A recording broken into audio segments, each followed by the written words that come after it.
حضرت سیدنا طفیل بن عمرو دوسی رضی اللہ تعالیٰ عنہ کہتے ہیں میں نے کلمہ پڑھا تو میرے کریم محبوب علیہ السلام فرمانے لگے جا کے نا قبیلے میں بھی دین کی دعوت دے۔ فرماتے ہیں میں نے پیغام دین دیا اور سارے قبیلے میں دیا، کوئی ایک دروازہ بھی رہا نہیں جہاں میں نے پیغام نہ دیا، لیکن ایک بندے نے بھی میری بات قبول نہیں کی۔ میں تلخ ہو گیا، اتنی دیر ہو گئی بات کرتے، ایک بھی نہیں سنتا یار۔ حالانکہ جو دعوت دینے والا ہوتا ہے اس کے ذمہ اذان پڑھنا ہوتا ہے، بندوق کے زور پر لوگوں کو مسجد میں لانے کی ڈیوٹی نہیں۔ اذان پڑھیں، صحیح کر کے پڑھیں، خودی کا سر نہاں لا الہ الا اللہ، خودی کا تیغ فساں لا الہ الا اللہ۔ اور اگرچہ بت ہیں جماعت کی آستینوں پر مجھے ہے حکم اذاں لا الہ۔ آپ ذمہ داری پوری کریں۔ یہ کس نے کہا ہے کہ آپ نے بندوق کے زور پہ لوگوں کو مسجد میں لانا؟ اذان پڑھنا ڈیوٹی ہے، وہ وقت پہ دیں۔ حضرت طفیل بن عمرو دوسی رضی اللہ تعالیٰ عنہ فرماتے ہیں کہ میں نے ایک ایک بندے کو پیغام دیا درد کے ساتھ، ایک نے بھی نہ مانی۔ میں واپس مدینہ منورہ لوٹ کر گیا، میں نے کہا یا رسول اللہ صلی اللہ علیہ وسلم میرے قبیلہ دوست کے لیے دعا کریں، یہ سارا تباہ ہو جائے، آج دعا کر دیں۔ کہتے میرے لفظوں میں اتنی شدت تھی اور میرے جملوں میں اتنا غصہ تھا اور میں اتنا ان لوگوں سے مایوس اور پریشان تھا کہ میں نے نا سخت بات کہہ دی۔ میں نے کہا حضور یہ نہیں مانتے، دعا کریں۔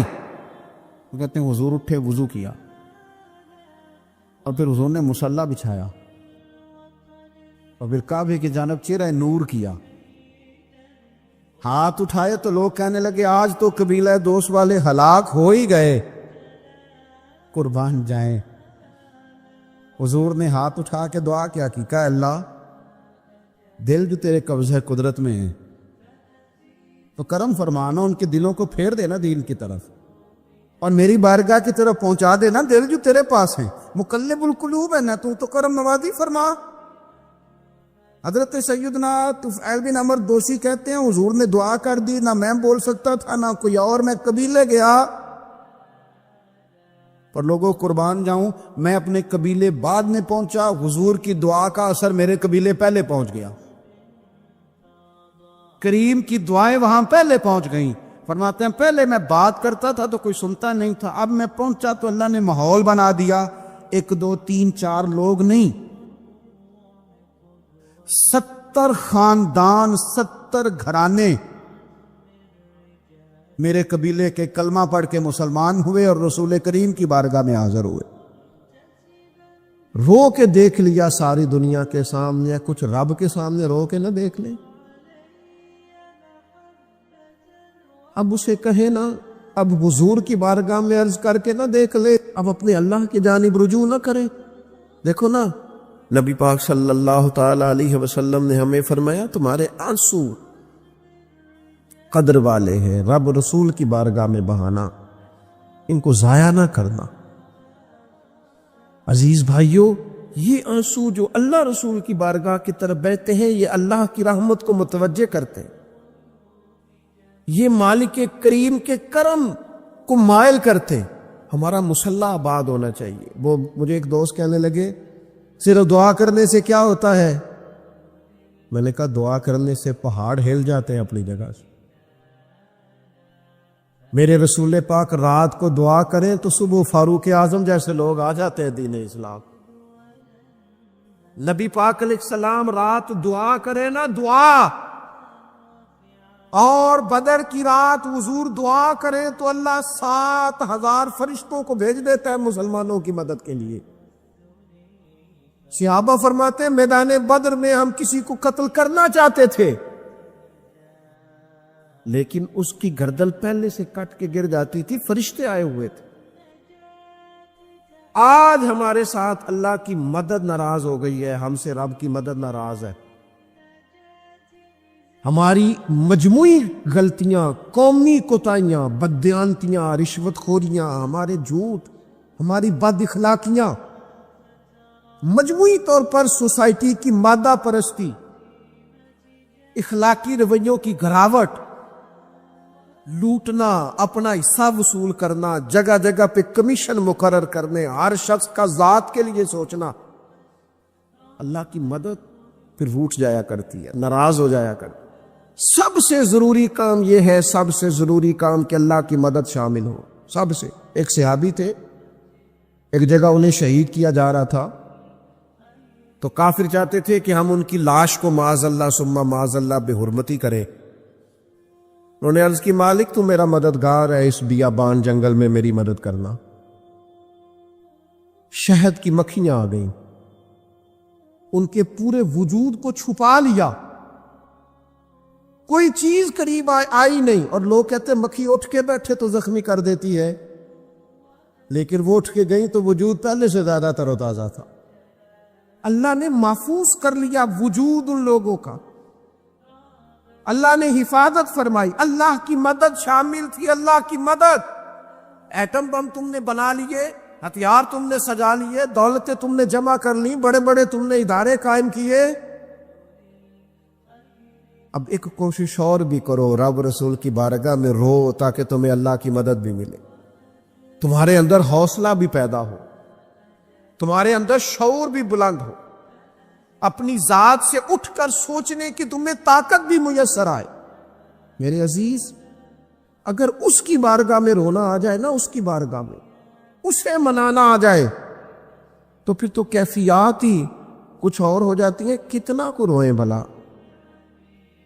حضور فرماتے ہیں بہت لمبا تم نہ بھی نہ رونا، اگر مکھی کے یا مچھر کے پر کے برابر بھی تمہارے آنسو نکل گئے نا، میں اب اس سے زیادہ کیا آپ کی بارگاہ میں بات عرض کروں۔ حضور فرماتے ہیں ایک مکھی اور مچھر کے پر کے برابر بھی تیری آنکھ سے آنسو نکل آیا، شرط یہ ہے نکلے ریاکاری کے لیے نہیں، نکلے اللہ کی رضا کے لیے، اس کی خشیت میں نکلے۔ فرمایا اگر مکھی کے پر کے برابر بھی تو رو پڑا تو اللہ تعالیٰ تیرے لیے دوزخ سے آزادی لکھ دے گا۔ اور نبی پاک صلی اللہ تعالی علیہ وسلم نے بیان فرمایا ہے، حضور فرماتے جو اللہ کے خوف سے رو پڑے نا، جس طرح بھینس بکری گائے کے تھنوں سے نکلا ہوا دودھ دوبارہ تھنوں میں نہیں نہ جاتا، اسی طرح جو رب کی یاد میں رو پڑے وہ دوزخ میں نہیں جاتا۔ یہ مثال دیکھے کیسی دی حضور نے سمجھانے کی۔ اگر کبھی رونا آئے اس کے لیے تنہائی کا انتخاب کرے، مجموعے میں نہیں۔ ایک بندے کو حضرت عمر نے مجمع میں روتا دیکھا تو فرمایا یہ کام تو اکیلے میں کرتا تیرے لیے برکت والا ہوتا، تیرے آنسو نکلے، تیرے رخساروں پہ بہے۔ اور شیر خدا تو شیر ہے نا، حضرت مولا علی شیر خدا فرماتے اگر تیری آنکھوں سے کبھی آنسو نکلے نا اللہ کی یاد میں، حضور کی محبت میں، تو فرمایا ان آنسوؤں کو پوچھنا نا، ان کو چہرے سے صاف نہ کرنا، یہ تو آنسو اس قابل ہیں کہ تیرے رخساروں پہ رہیں، یہ تو روشنی ہے تیرے چہرے کی، ان کو پوچھنا نا۔ حضرت علی رضی اللہ تعالیٰ عنہ نصیحت کرتے ہیں انہیں رہنے دے، یہ آنسو بڑا قیمتی ہے، یہ نکلا تیری آنکھ سے ہے پر کسی کا ہو کے نکلا، نکلا تیری آنکھ سے ہے پر کسی کے لیے نکلا، نکلا تیری آنکھ سے ہے پر اس نے تجھے بتایا ہے کہ تیرے وجود میں، تیری دھڑکنوں میں، تیرے جذبات میں کسی اور کا بھی حصہ ہے۔ یہ رب رسول کی رضا کے لیے چھلکا ہے۔ جب لوگ تانے دیتے ہیں، جب لوگ تکلیف دیتے ہیں، جب آپ بالکل ٹھیک چل رہے ہوتے ہیں، جب آپ محنت کر رہے ہوتے ہیں، جب آپ مخلص ہوتے ہیں، جب آپ جدوجہد کر کر کے تھک جاتے ہیں، اور لوگ جب پوری طور پر تانا زنی کرتے، باتیں سننے کو جب ملتی ہیں، میں دیانتداری سے کہتا ہوں جب لوگ پوری طرح دل توڑ دے، پھر کوئی سجدے کا مزہ ہے، پھر کوئی دعا کی لذت ہے، پھر کوئی چسکا ہے اس کی بارگاہ میں حاضری کا، پھر کوئی تڑپ پیدا ہوتی ہے اس کیفیت میں۔ وہ جب لوگ آپ کو پوری طرح تکلیف دے اور سارے اسباب ظاہری ختم ہو جائے، وہ جو لذت ہے نا اللہ کی بارگاہ میں جڑنے کی، وہ تعریف والوں کو کئی دفعہ نصیب ٹوٹے دلوں میں تو رب ملتا ہے، نہ بچا بچا کے تو رکھ اسے، تیرا آئینہ ہے وہ، یہ شکستہ ہو تو عزیز تر ہے، نگاہ آئینہ ساز میں میرے عزیز طے کرے کہ اپنی ضمیر کے مطابق فیصلے ہوں گے، اللہ رسول کی رضا پانے کا کام ہوگا، اور اس تعریف سے نکل آئیں گے ہم کہ لوگ ہمارے بارے میں کیا کہتے ہیں۔ میں عرض کر چکا ہوں کہ داتا علی حجویری رحمۃ اللہ علیہ فرماتے ہیں کہ نبی پاک علیہ السلام کو صادق کہتے ہیں، امین کہتے ہیں، صلہ رحمی کرنے والا کہتے ہیں، اور جب کہا لا الہ الا اللہ پڑھو تو پھر جادوگر، پھر معاذ اللہ شاعر، پھر کچھ اچھا وہ یہ سارا کچھ کہتے رہے تو کیا حضور شام کو بیٹھ کے حضرت صدیق اکبر کے پاس یا گھر میں سیدہ خدیجہ کے پاس یہ تبصرے کرتے تھے معاذ اللہ کہ دیکھو جی لوگ بات ہی نہیں سنتے، دیکھو توجہ ہی نہیں کرتے، دیکھو میرے جادو حضور، یہ تبصرے کرتے؟ وہ جس طرح بچہ آگ کے قریب بار بار جاتا ہے اور ماں ہاتھ پکڑ پکڑ کے روکتی نہیں، غصہ نہیں کرتی، اس کا خیال ہوتا ہے اسے پتہ ہی نہیں یہ جل جائے گا، یہ رات کو بیٹھ کے تبصرے نہیں ہوتے تھے، بلکہ اللہ کا قرآن کہتا ہے لَعَلَّكَ بَاخِعٌ نَفْسَكَ، اے محبوب کیا آپ اپنی جان پر کھیل جائیں گے؟ اللہ یکون مؤمنین، اس بات پر کہ یہ ایمان کیوں نہیں لاتے؟ حضور آپ نے تو جان کی بازی لگا دی گویا، اتنی محنت کرتے ہیں، اتنی محنت کرتے ہیں، یہ اللہ کا قرآن ہے، وہ جادوگر کہتے جا رہے ہیں، ساحر کہتے جا رہے ہیں، اور حضور جان کی بازی لگا کر دین بتاتے جا رہے ہیں۔ یہ مزاج ہے کہ آپ ان لوگوں کے بیچ کھڑے ہو کر انہی کی خیر کی بات کریں، انہی کے حق میں بھلے کی بات کریں جو آپ پر تانا زدی کر، آپ انہی لوگوں کے لیے دیکھیے حضرت موسیٰ علیہ السلام، کبھی فرعونیوں سے مقابلہ ہے، کبھی دریاؤں کا سفر ہے، کبھی صحراؤں کا علاقہ ہے، کس طرح حضرت موسیٰ علیہ السلام نے جد و جہد کی اپنی قوم کو نکالنے کے۔ آپ قرآن مجید کھولیں، جگہ جگہ حضرت کلیم علیہ السلام کا ذکر ملے گا، کبھی وہ پانی کا مطالبہ لے کے آ، کبھی کچھ لے کے آ، دن رات حضرت موسیٰ علیہ السلام انہیں فرعون سے، فرعونیوں سے نجات دلانا چاہتے ہیں، لیکن وہ کتنی ذہنی اذیت دیتے ہیں۔ آپ تاریخ پڑھ کے دیکھیں، کبھی وہ ان سے کہا گائے ذبح کرو تو پوچھتے ہیں ہمیں کیسا ہو، بچڑی ہو کہ جوان ہو۔ کبھی حضرت موسیٰ علیہ السلام کے بارے میں معاذ اللہ ثم معاذ اللہ، یہاں تک انہوں نے کہہ دیا کہ آپ نے تو اپنے بھائی حضرت ہارون کو قتل کر کیا، یہاں تک کہ ایک عورت کو کہا جا کے جناب حضرت موسیٰ پہ الزام لگا دو۔ کبھی وہ کہتے ہیں کہ معاذ اللہ آپ اتنا اپنے آپ کو پردوں میں چھپا کے رکھتے ہیں، چونکہ حضرت کلیم بڑے حیادار تھے، اللہ کے سارے نبی حیادار ہوتے، تو وہ کہتے تھے لگتا ہے جسم پہ معاذ اللہ ثم معاذ اللہ کوئی عیب ہے، کبھی کوئی بات، کبھی کوئی بات، کبھی کوئی بات۔ لیکن آپ حضرت کلیم کو دیکھیں، وہ جہاں بھی رب کی بارگاہ میں عرض کرتے ہیں اپنی امت، وہ اپنی قوم کی خیر ایوان، وہ اللہ کی بارگاہ میں یہی عرض کرتے ہیں مالک ان کے لیے ہدایت کے راستے واضح فرما۔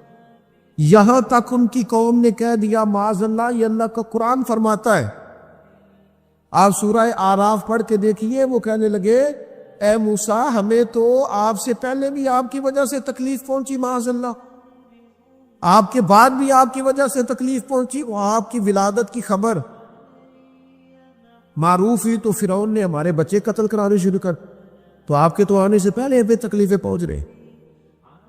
لیکن حضرت موسیٰ پھر بھی کہتے ہیں وہ صبر کرو تمہارا دشمن ہلاک ہو جائے، اللہ تعالیٰ تمہیں کامیابی دے گا۔ پھر اللہ تعالیٰ نے اس کا اعلان بھی فرمایا، فرمایا یاد کرو نا بنی اسرائیل والو، وہ وقت یاد کرو نا، وَإِذْ نَجَّيْنَاكُمْ مِنْ آلِ فِرْعَوْنَ، پھر ہم نے تمہیں نجات دی فرعون والوں سے، پھر ہم نے تمہیں نجات دی ان لوگوں سے، فرعونیوں سے تمہیں بچا لیا۔ کس کی برکت سے؟ حضرت موسیٰ علیہ السلام کی برکت، اللہ نے ان کے ذریعے تبلیغ فرما کے بچا لیا۔ قومیں اس کے اندر تبلیغ دیتی، حضرت سید اللہ شعیب علیہ السلام کا ذکر ہمیں ملتا ہے سورہ ہود کے اندر، حضرت شعیب اپنی قوم کو منع کر رہے، کیا کہہ رہے؟ ناپ تول پورا کرو، نا انصافی نہ کرو، لوگوں کا حق نہ مارو، یہ خیر کی دعوت۔ قوم جواب میں کیا کہتی ہے؟ سورہ ہود پڑھیے، وہ کہتے ہیں ہمیں نہیں سمجھ میں آتی آپ کی باتیں، اگر ہمیں آپ کے قبیلے کا ڈر نہ ہوتا تو معاذ اللہ ہم تو آپ کو پتھر مار مار کے شہید کر دیتی۔ آپ انہیں تبلیغ دین کر رہے ہیں، آپ انہیں اخلاقیات سکھا رہے ہیں، آپ ان کے کردار و عمل میں خوبصورتی پیدا کرنا چاہ رہے۔ وہ کہتے ہیں اگر آپ کے قبیلے کا خوف نہ ہوتا تو ہم تو آپ کو شہید کر دیتے۔ تو جواب میں حضرت شعیب نے کیا کہا؟ جاؤ پھر موج کرو۔ انہوں نے کہا ایسی قوم کو تبلیغ کروں جو پتھر مارنے کی بات کرتی؟ کیا میں ویسے لوگوں کو دعوت خیر دوں جو مجھے شہید کرنے کی بات؟ کیا خوبصورت جملہ ہے قرآن مجید نے بیان کیا۔ حضرت سیدنا شعیب فرمانے لگے وَيَا قَوْمِ اعْمَلُوا عَلَىٰ مَكَانَتِكُمْ إِنِّي عَامِلٌ، فرمانے لگے قوم والو تم اپنی جگہ کام کرتے رہو جو تم نے کرنا ہے، اور میں اپنی جگہ دین کی تبلیغ کرتا رہو، کرو تم اپنا کام اور میں اپنا۔ شکوہ ظلمت شب سے تو کہیں بہتر تھا ہم اپنے حصے کی کوئی شمع جلاتے جاتے۔ خبر پھیل گئی کہ حضرت عثمان غنی کو شہید کر دیا گیا ہے۔ انہوں نے حضرت عثمان کو روک لیا تھا، بٹھا لیا تھا، یہاں خبر پھیل گئی جناب عثمان کو شہید کر دیا گیا۔ عثمان، میں قربان رستوں سے جہاں تھے آپ گزرا کرتے تھے، میرے محبوب نے فرمایا آؤ بھائی سارے میرے ہاتھ پر بیعت کرو، میرے ہاتھ پر بیعت کرو، موت کی بیعت کرو، ہم نے عثمان کے خون کا بدلہ لینا۔ محبوب کا جوش و خروش، صحابہ بیعت کر رہے کس بات پر؟ حضرت عثمان کے بدلے پر۔ 1400 لوگوں نے بیعت کی بشمول مولا علی شیر خدا کے، کہ ہم نے حضرت عثمان کا بدلہ۔ حضور کو پتا تھا، محبوب تو جانتے ہیں، پر جذبات کو صحیح رخ دینا تھا۔ فرمایا آؤ بیعت کرو، اور تمام لوگوں نے بیعت کر لی، صرف حضرت عثمان نہیں تھے۔ حضرت انس بن مالک فرماتے ہیں محبوب نے اپنے ہاتھ فضا میں لہرائے، فرمایا بھی عثمان موجود نہیں ہے، فرمایا یہ ہاتھ میرا، یہ میرے عثمان کا، لو میں عثمان کی بھی بیعت کرتا ہوں، یہ عثمان کی بھی۔ حضرت انس بن مالک فرماتے ہیں، جناب انس بن مالک فرماتے ہیں قسم اللہ کی، وہ جس وقت نبی پاک نے کہا نا یہ عثمان کا ہاتھ ہے، فرماتے ہیں اس وقت عثمان کا ہاتھ کائنات کے سب لوگوں کے ہاتھوں سے بہتر ہو گیا تھا۔ اتنی عظمتیں ملی حضرت عثمان غنی کو، اتنا مقام ملا سیدنا عثمان کو۔ یہ جو لوگ ہیں نا، یہ جو دروازہ رسول کے خاص غلام ہیں، ان غلاموں کی محبت سے فیض آئے گا، رسول پاک کی محبت کا۔ غلامی کی طبیعت چاہے گی، ان سے پیار کرو گے تو مدینے والے کے محبوب بن جاؤ گے۔ ان لوگوں سے سیکھیں گے کہ دین کا اصل مزاج کیا ہے، یہ بتائیں گے۔ حضرت عثمان غنی رضی اللہ تعالیٰ عنہ، انہوں نے رسول کائنات صلی اللہ تعالیٰ علیہ وسلم سے محبت کی، پیار کیا، اس انداز میں کیا کہ وہ درجنوں سینکڑوں لوگ کھڑے ہیں اور کئی دنوں کی بھوک ہے، تو منافقین ہنس رہے ہیں کہ دیکھو مسلمانوں کے پاس تو کھانا ہی نہیں، تو عثمان غنی اونٹوں پہ رکھ کے پکا کے لنگر بھیج رہے ہیں، ہمیں کھلاؤ، ان کو عثمان کی جانب کھلاؤ کھانے۔ حضرت عثمان غنی ایک صحابی قرض لے گئے، کچھ دنوں کے بعد آئے، آ کے کہنے لگے واپس لے لے، کہنے لگے میں نے تو مربت میں دے دیا تھا، تو میرے نبی پاک کا غلام ہے، میں تو اس نسبت کا پابند دے دیا تھا، واپسی کا کیا معنی ہو؟ حضرت سیدنا عثمان غنی کا ڈھلا ہوا رسیلا سجیلا مزاج، اس میں خوبصورتی، اس میں پھیراؤ، اس میں رسول پاک کی محبت کا رنگ۔ حضرت رقیہ رضی اللہ تعالیٰ عنہ حضور کی صاحبزادی ہیں، ان کے ساتھ حضرت عثمان غنی کا نکاح ہوا۔ جناب اسامہ بن زید کہتے ہیں حضور نے مجھے کچھ چیز دینے بھیجا، ابھی میں چھوٹا تھا، گھروں میں چلا جاتا تھا، اور بعض نے لکھا ابھی پردے کی آیتیں ہی نہیں آئی تھی، لوگ جاتے تھے ایک دوسرے کے گھروں میں۔ حضرت اسامہ بن زید کہتے ہیں میں گیا کھانا دینے، تو میں نے دونوں میاں بیوی کو گھر میں بیٹھے دیکھا، میں واپس آیا تو محبوب فرمانے لگے میری بیٹی اور میرے داماد کو دیکھا؟ پھر میں نے کہا یا رسول اللہ دیکھا ہے؟ فرمایا اتنے خوبصورت لوگ پہلے بھی کبھی دیکھے؟ اتنے خوبصورت تھے حضرت عثمان غنی، اتنے حسین تھے، اتنا ان کے مزاج میں نفاست تھی، اس قدر زیادہ شرم و حیا والے۔ حضور فرماتے ہیں ایسے لوگ کبھی دیکھے؟ میرے دوستوں، ان لوگوں سے پیار کرنا، ان سے محبت کرنا، ان کے ناموں پر اپنی اولادوں کے نام رکھنا، ان کی غلامی کا ذکر اپنی طبیعتوں میں پیدا کرنا، اور پھر نبی پاک صلی اللہ تعالی علیہ وآلہ وسلم نہ ان کا ذکر کرتے تو مختلف انداز میں، مختلف زاویوں سے۔ محبوب ایک باغ میں بیٹھے، یہ بھی ذرا دیکھنا، کبھی من موج میں ہوتا ہے اور تن شوق میں ہوتا ہے، کبھی کیفیات اور ہوتی ہے، کبھی وہ ایک مقام پہ کہا تھا نا، میرے اوپر ایک ایسا وقت آتا ہے کہ میرے ساتھ میرا رب ہوتا ہے جو اس کی شان کے لائق۔ تو نبی پاک علیہ السلام پر گویا وہ جو حضور فرماتے ہیں نا، میرے ساتھ ایک ایسا وقت آتا ہے جب میرے ساتھ میرا کریم مالک کرم نوازی فرماتا ہے، وہی آتی ہے یا کلام کرتا ہے۔ تو محبوب پاک صلی اللہ تعالی وسلم تشریف فرمایا، جناب ابو موسیٰ اشعری رضی اللہ تعالیٰ عنہ فرماتے ایک باغ میں حضور بیٹھے تھے، تو میری حضور نے ڈیوٹی لگائی باہر دروازے پر۔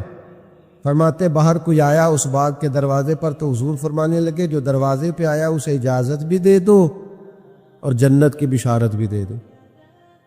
ظاہراً تو حضرت ابو موسیٰ اشعری نے بھی بندہ نہیں دیکھا کون آیا ہے، وہ سامنے تو آیا ہی نہیں، لیکن حضور نے اندر بیٹھے بیٹھے ہی نا، اندر بیٹھے بیٹھے ہی محبوب فرمانے لگے وہ جو آیا ہے نا، کیونکہ حضور تو مالک ہے نا جنت کے۔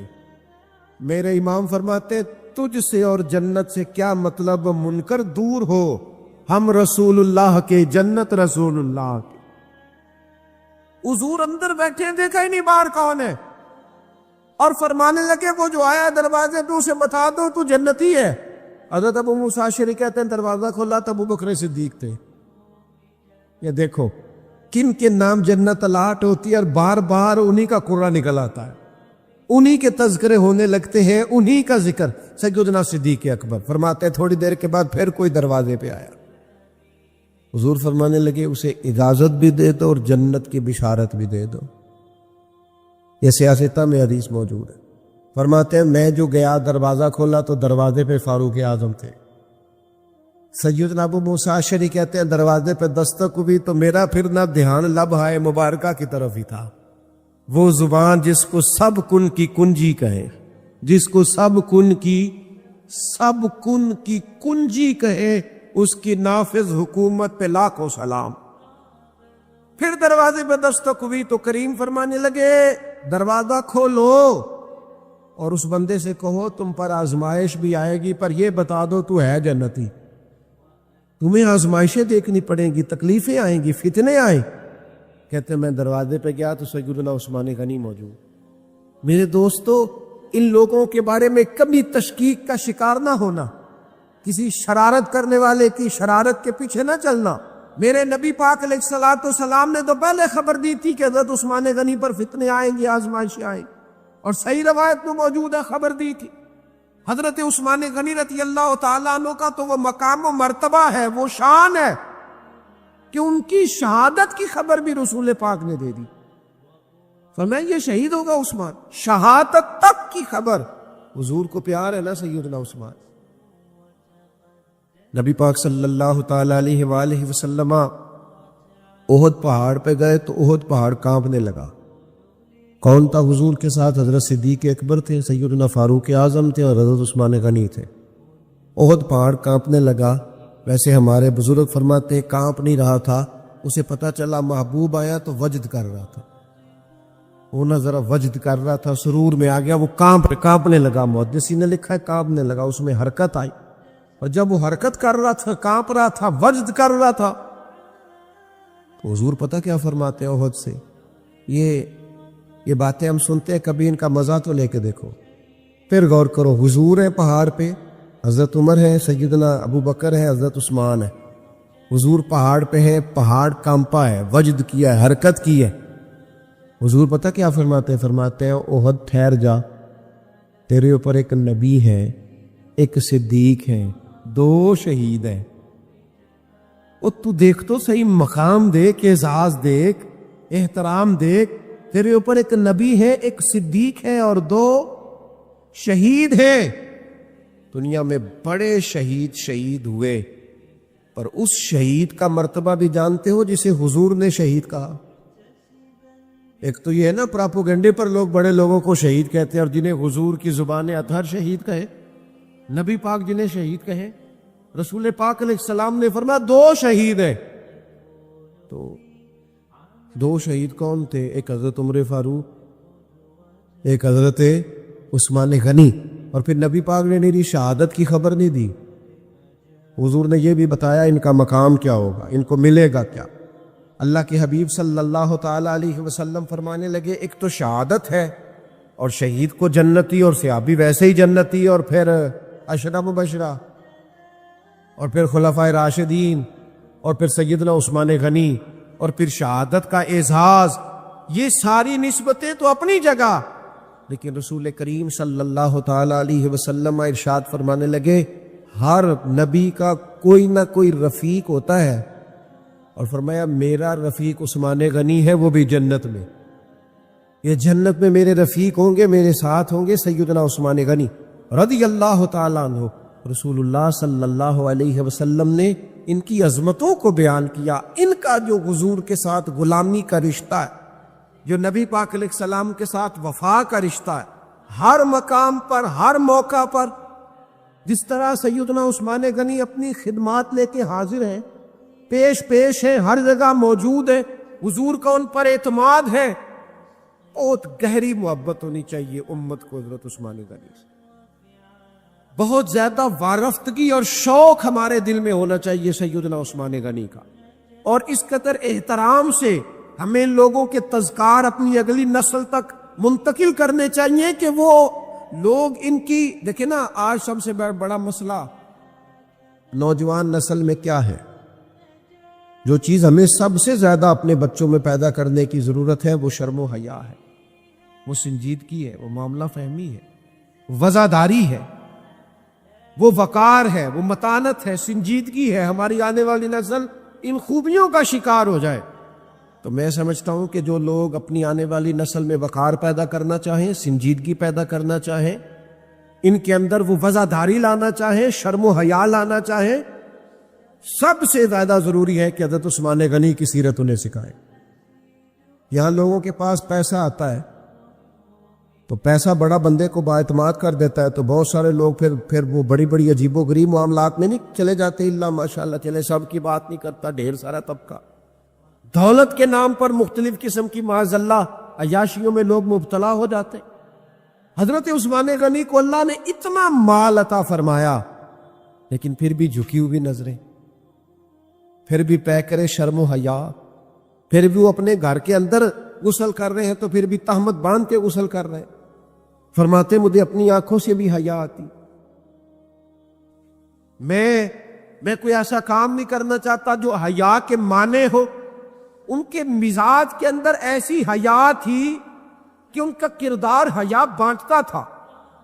کچھ لوگ ہوتے ہیں نا کہ جو کسی ایک مخصوص چیز کو سخت ناپسند کرتے ہیں.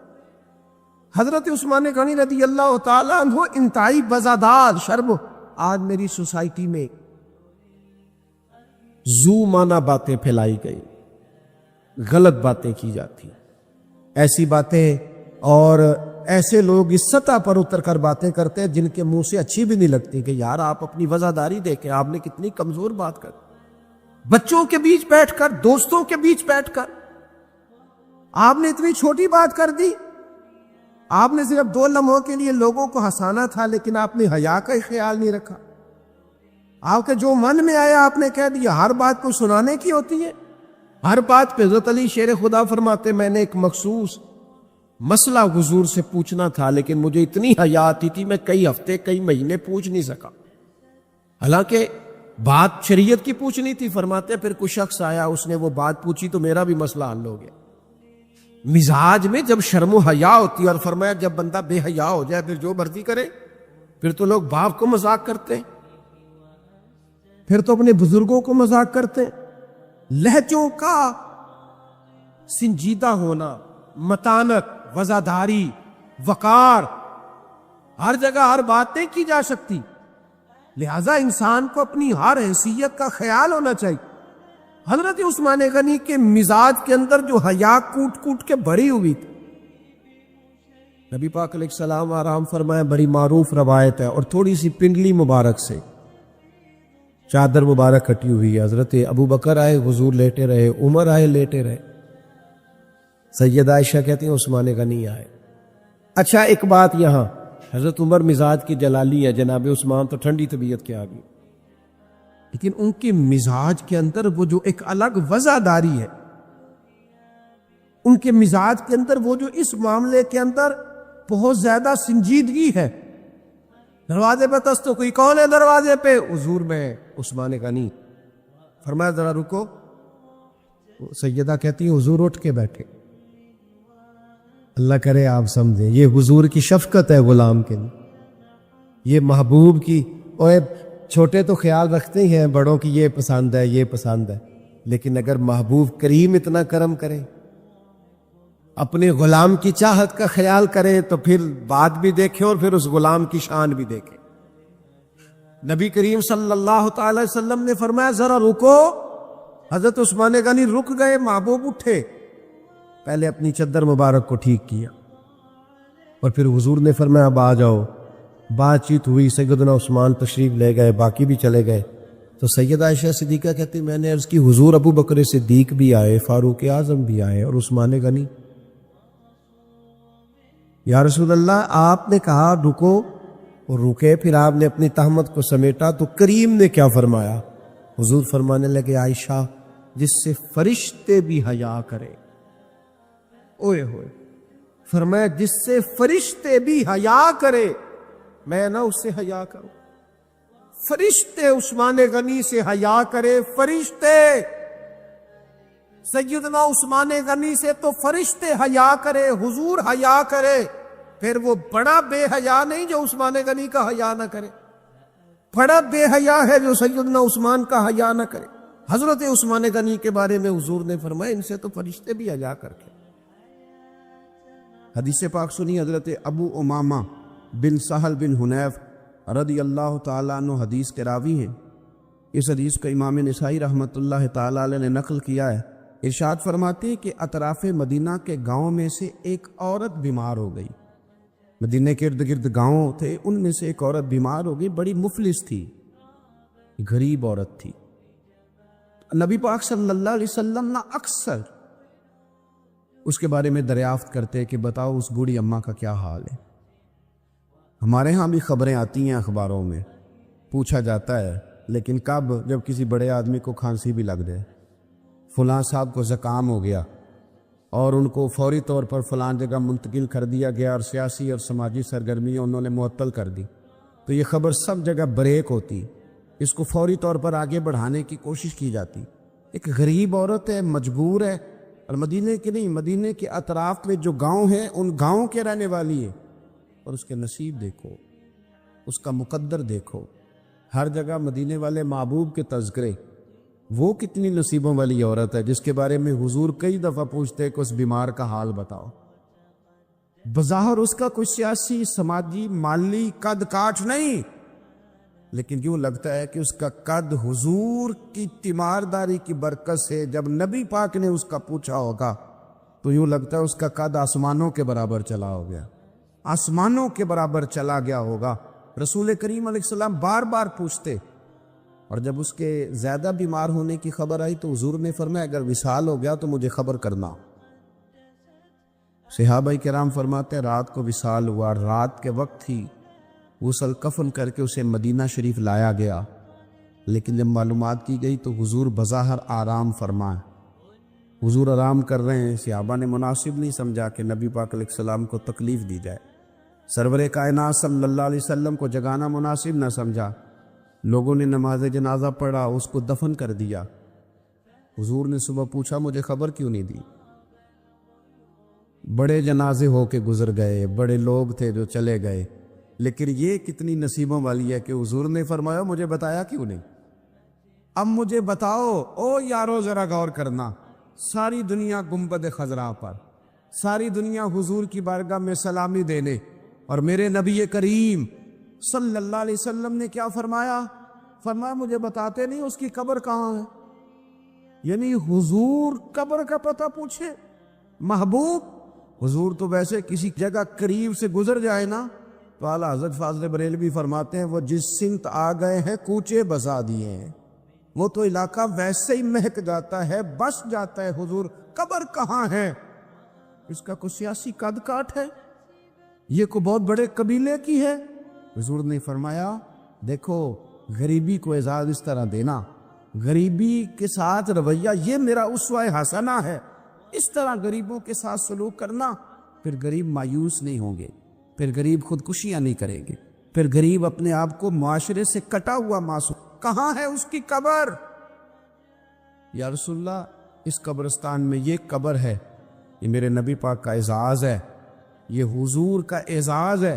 ویسے تو دوسرا جنازہ جائز نہیں، اگر وارث جنازہ نہ پڑھے تو پھر دوسرا جنازہ پڑھا جا سکتا ہے، لیکن حضور تو وارث ہے نا اپنی ساری امت کے۔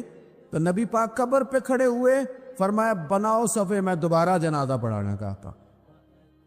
ایک دیہات میں رہنے والی مفلس عورت، ایک دیہات میں رہنے والی غریب عورت، وہ بی بی جس کا کوئی بظاہر لمبا چوڑا نام نہیں، کوئی بڑے القابات سے پکارا نہیں جاتا، حضور نے 4 تکبیروں کے ساتھ امام نسائی نے لکھا ہے دوبارہ جنازہ پڑھائے، اور لوگوں کو بتایا کہ اس طرح کر کے اگر تم غریبی سے پیار کرو گے نا، ان کی مہک نے دل کے غنچے کھلا دیے ہیں، وہ جس راہ چل دیے ہیں کوچے بسا دیے ہیں۔ اور کیا خوبصورت انداز ہے فاضل بریلوی کا، کہنے لگے کہ میں مجرم ہوا کا مجھے ساتھ لے لو، کہ رستے میں ہے جا بجا تھانے والے۔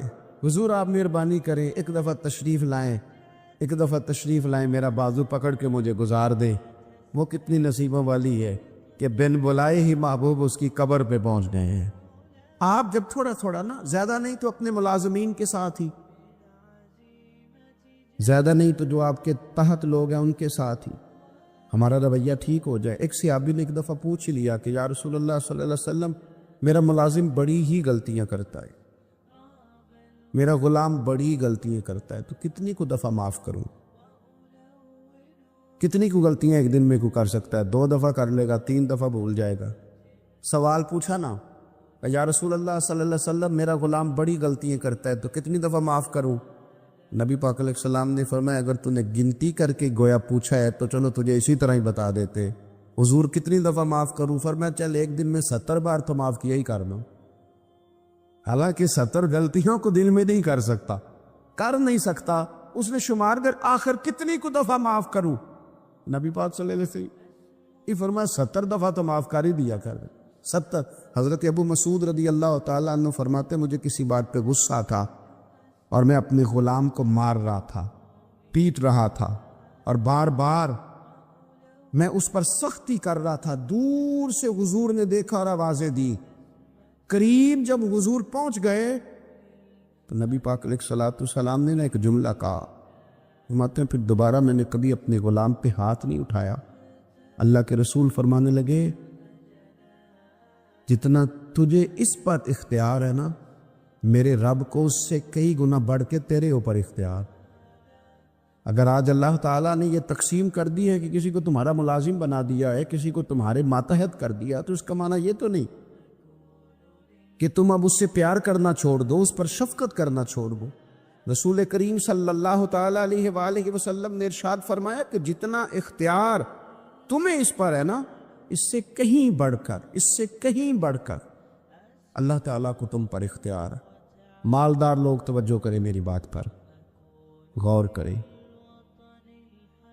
اللہ نے مالداروں کو جو دیا ہے تو ان کی محنت کی وجہ سے نہیں دیا، محنت مزدور تم سے بڑھ کے کرتا ہے، اوور ٹائم لگاتا ہے، خدا نے نا اپنے فضل سے دیا ہے۔ میرے ایک بزرگ دوست ہیں، سادے آدمی ہیں، ان کی ایک بات میرے نا دل میں بیٹھ گئی۔ سادے لوگوں کی بات ہے، سادی سی، میں کوئی یہ نہیں آپ کو کہہ رہا کہ یہ کوئی قرآن و سنت کا معاملہ ہے، لیکن ہمارے جو سادے لوگ ہوتے ہیں نا دیہات کے، کئی دفعہ وہ سبق بڑا عمدہ پڑھاتے ہیں، تو کسی شخص کے ساتھ ان کا کوئی تھوڑا بہت اس کے ساتھ مدد کا رشتہ تھا، اس سے کچھ پیار کرتے تھے، کسی وجہ سے ناراضگی ہو گئی تو کسی نے ان سے کہا کہ اب چھوڑ دیں، آپ کا اس نے اتنا دل دکھایا، تو کہنے لگے نہیں میں چھوڑوں گا نہیں، میں دیتا رہوں گا۔ کیوں؟ کہنے لگے اس لیے کہ میرے دل میں بات بیٹھ گئی ہے کہ پتہ نہیں اللہ کدے نصیبہ نہ دیندا ہے، تو یہاں سے کوئی کھا جائے، کسی کی مدد ہو جائے۔ آپ کے ہاں اگر ماتحت کچھ لوگ ہیں، آپ کو کسی کی مدد کرنی پڑتی، تو اگر آپ کا یہ ذہن بن گیا نا کہ میں صاحب ہوں اور میں انہیں دیتا ہوں اور میری وجہ سے کام چلتا ہے اور میری تنخواہ سے چولہا جلتا ہے، تو آپ نے بڑی چھوٹی سوچ پیدا کر لی ہے، آپ کمزور ہو گئے۔ اگر آپ نے یہ سوچ لیا نا کہ میں کسی کو اپنے آفس سے، اپنی مل سے نکال دوں گا تو شاید اسے کہیں اور نوکری نہیں ملے گی، تو آپ چھوٹے آدمی، آپ نے کمزور سوچ رکھی۔ حدیث پاک سنیں گے تو دل ٹھنڈا ہوگا۔ اسے بھی امام بخاری نے لکھا ہے، حضرت مصعب بن سعد رضی اللہ تعالیٰ عنہ روایت کرتے ہیں کہ ایک مرتبہ نا حضرت سعد بن ابی وقاص رضی اللہ تعالیٰ عنہ کے دل میں خیال آیا۔ مالدار آدمی تھے نا حضرت سعد بن ابی وقاص اور بڑے جرنیل تھے، تو دل میں خیال آیا کہ دیکھو نا اللہ تعالیٰ نے ہمیں غریبوں پر فضیلت دے دی ہے مال و دولت کی وجہ سے۔ خیال آنا آتا ہے نا کہ دیکھو جی مطلب میرے پاس پیسے ہیں، مجھے اللہ نے دیا ہوا ہے، خیال آ گیا۔ حضرت مصعب بن سعد رضی اللہ تعالیٰ عنہ فرماتے ہیں ان کے دل میں خیال آیا، دل میں خیال آیا کہ دیکھو اللہ نے پھر ہمیں فضیلت والا بنایا، تو اسی لیے اللہ نے ہمیں پیسے دیے نا، اللہ نے ہمیں کچھ بنایا تو پھر ہی اللہ نے دولت زیادہ دی ہے نا۔ تو فرماتے ہیں نبی کریم صلی اللہ تعالیٰ علیہ وسلم نے ان سے فرمایا یاد رکھو تمہیں نا تمہارے کمزور اور غریب لوگوں کے وسیلے کی وجہ سے روزی دی جاتی ہے۔ تمہیں امیروں تمہیں جو نوازا جاتا ہے نا تو یہ غریبوں کے صدقے، ضعیفوں کے صدقے، کمزوروں کے صدقے، یہ ان غریبوں کے صدقے تمہیں نوازا جاتا ہے اور پھر تمہارے ذمے لگایا جاتا ہے کہ تم نے زکوٰۃ دینی ہے، تم نے صدقات دینے ہیں، تم نے ان پر خرچ کرنا، تمہیں ان کے صدقے مل رہا ہے، ان کے صدقے۔ ایک سوچ یہ ہے کہ اللہ نے مجھے مال دیا تو کسی وجہ سے دیا ہے، اور ایک سوچ یہ ہے کہ میری فیکٹری میں پتہ نہیں کون سا غریب لوگ ہے جس کی وجہ سے فیکٹری چل رہی ہے، ایک سوچ یہ ہے کہ پتہ نہیں میرے آفس میں کون سا ایسا شخص ہے جس کی وجہ سے نظام چل رہا ہے، اور ایک سوچ یہ ہے کہ میں جاگیردار ہوں تو پتہ نہیں کون سا کسان ہے جو میرے پاس کام کرتا ہے تو اس کی وجہ سے اللہ مجھے بھی روزی دیتا ہے۔ نبی پاک صلی اللہ علیہ وسلم نے امیروں کو یہ سوچ بنانے کا کہا کہ یہ سوچ بناؤ کہ ہمیں رب جو دیتا ہے وہ کمزوروں کے صدقے دیتا، وہ غریبوں کے صدقے دیتا۔ اگر یہ ذہن بن جائے، دیکھیں نا یہ کاریگر ہے اور یہ اچھا نظام چلانے والا ہے، ایڈمنسٹریٹر بہت اچھا ہے، مینیجر بڑا اچھا ہے، یہ نکل گیا تو خرابی ہوگی۔ ایک ذہن یہ ہے، اور اگر ذہن یہ بن جائے کہ یہ بندہ غریب ہے، یہ مجبور ہے، یہ تنگ دست ہے، اس کے چھوٹے چھوٹے بچے ہیں اور مجھ سے تنخواہ لے کے جاتا ہے تو اس کا کام چلتا ہے، اگر یہ چھوڑ کے چلا گیا نا تو ہو سکتا ہے جو اس کے ذریعے رزق آتا ہے وہ نہ آئے۔ اگر یہ ذہن سازی بنے تو پھر میرا خیال ہے کوئی بھی امیر آدمی کسی غریب کو رسوا نہیں کرے، پھر کوئی بھی کسی کے لیے اس طرح کے لفظ ادا نہیں کرے کہ جس کے اس کی عزت نفس مجروح ہو۔ ہم اگر یہ تھوڑا تھوڑا کر کے رویہ اپنے دلوں کے اندر پیدا کرنا شروع کر دیں اور تھوڑی تھوڑی محبت کو بڑھانے لگے تو آہستہ آہستہ ہمیں محسوس ہوگا کہ ہم کوئی ظرف کو اونچا لے گئے ہیں، ہمارے دلوں کو اللہ نے نرم کر دیا ہے۔ ہمارے ہاں نا سوسائٹی میں کچھ سیاسی سماجی لوگ ہیں جن کی سفارش چلتی ہے، جو نامی گرامی ہوتے ہیں، جو علاقے کے معروف لوگ ہوتے ہیں، جو اشراف اپنے آپ کو سمجھتے، قبیلوں کا بڑا جانتے۔ وہ یاد رکھیں کہ اگر تو وہ قبیلے کے بڑے اس طرح بنے ہوئے ہیں کہ وہ لوگوں کے ساتھ پیار کرتے ہیں تو پھر تو ان کا اجر زیادہ ہے، لیکن اگر وہ بڑے بنے ہیں اور اس رنگ میں بڑے بنے ہیں کہ وہ تکبر میں آ گئے ہیں، اس رنگ میں بڑے بنے ہیں کہ انہوں نے غلط سیاستیں کی ہیں، انہوں نے قوم کا مال کھایا ہے، وہ اس طرح سے اقتدار کے ایوانوں تک پہنچے ہیں کہ انہوں نے پھر کچھ نہیں دیکھا کہ مجھے کچھ خریدنا پڑ رہا ہے کہ کچھ بیچنا پڑ رہا ہے۔ غلط طریقے سے وہ لوگ آگے آ گئے، سیاسی بن گئے، سماجی بن گئے، لوگ سلوٹ کرنے لگ گئے، اور کچھ بیچارے غریب ایسے ہیں کہ جن کو کوئی 1 کلو چینی بھی ادھار نہیں دے رہا۔ تو اب بظاہر اس غریب کو مایوس نہیں ہونا چاہیے، اس کو شریعت یہ نہیں کہتی کہ تو کمزور پڑ جائے اور تو کہہ جی شاید میں تو بیکار ہی معاذ اللہ دنیا میں آ گیا، کوئی نام نہیں جانتا، کوئی قد کاٹ نہیں، کسی اونچی کرسی پہ بٹھایا نہیں جاتا، کبھی میرے گلے میں پھولوں کا ہار نہیں ڈالا جاتا، کوئی میرے آنے پر کھڑا نہیں ہوتا، میں بھی کوئی سیاسی سماجی ہوتا، میں بھی کوئی مال و دولت والا ہوتا.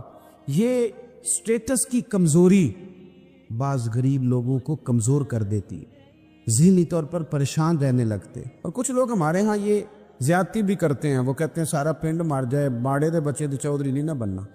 تو میں کیا کرتا ہوں، یہ مایوسی ہے، یہ آپ نے غلط بات کی.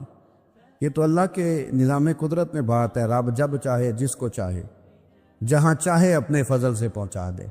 ایک بات آپ کو بتاؤں، یہ میری بات یاد رکھنا، اس کو کبھی نہ بلانا. جو اپنوں سے دلیل مانگتا ہے نا، وہ اپنا ہوتا ہی نہیں.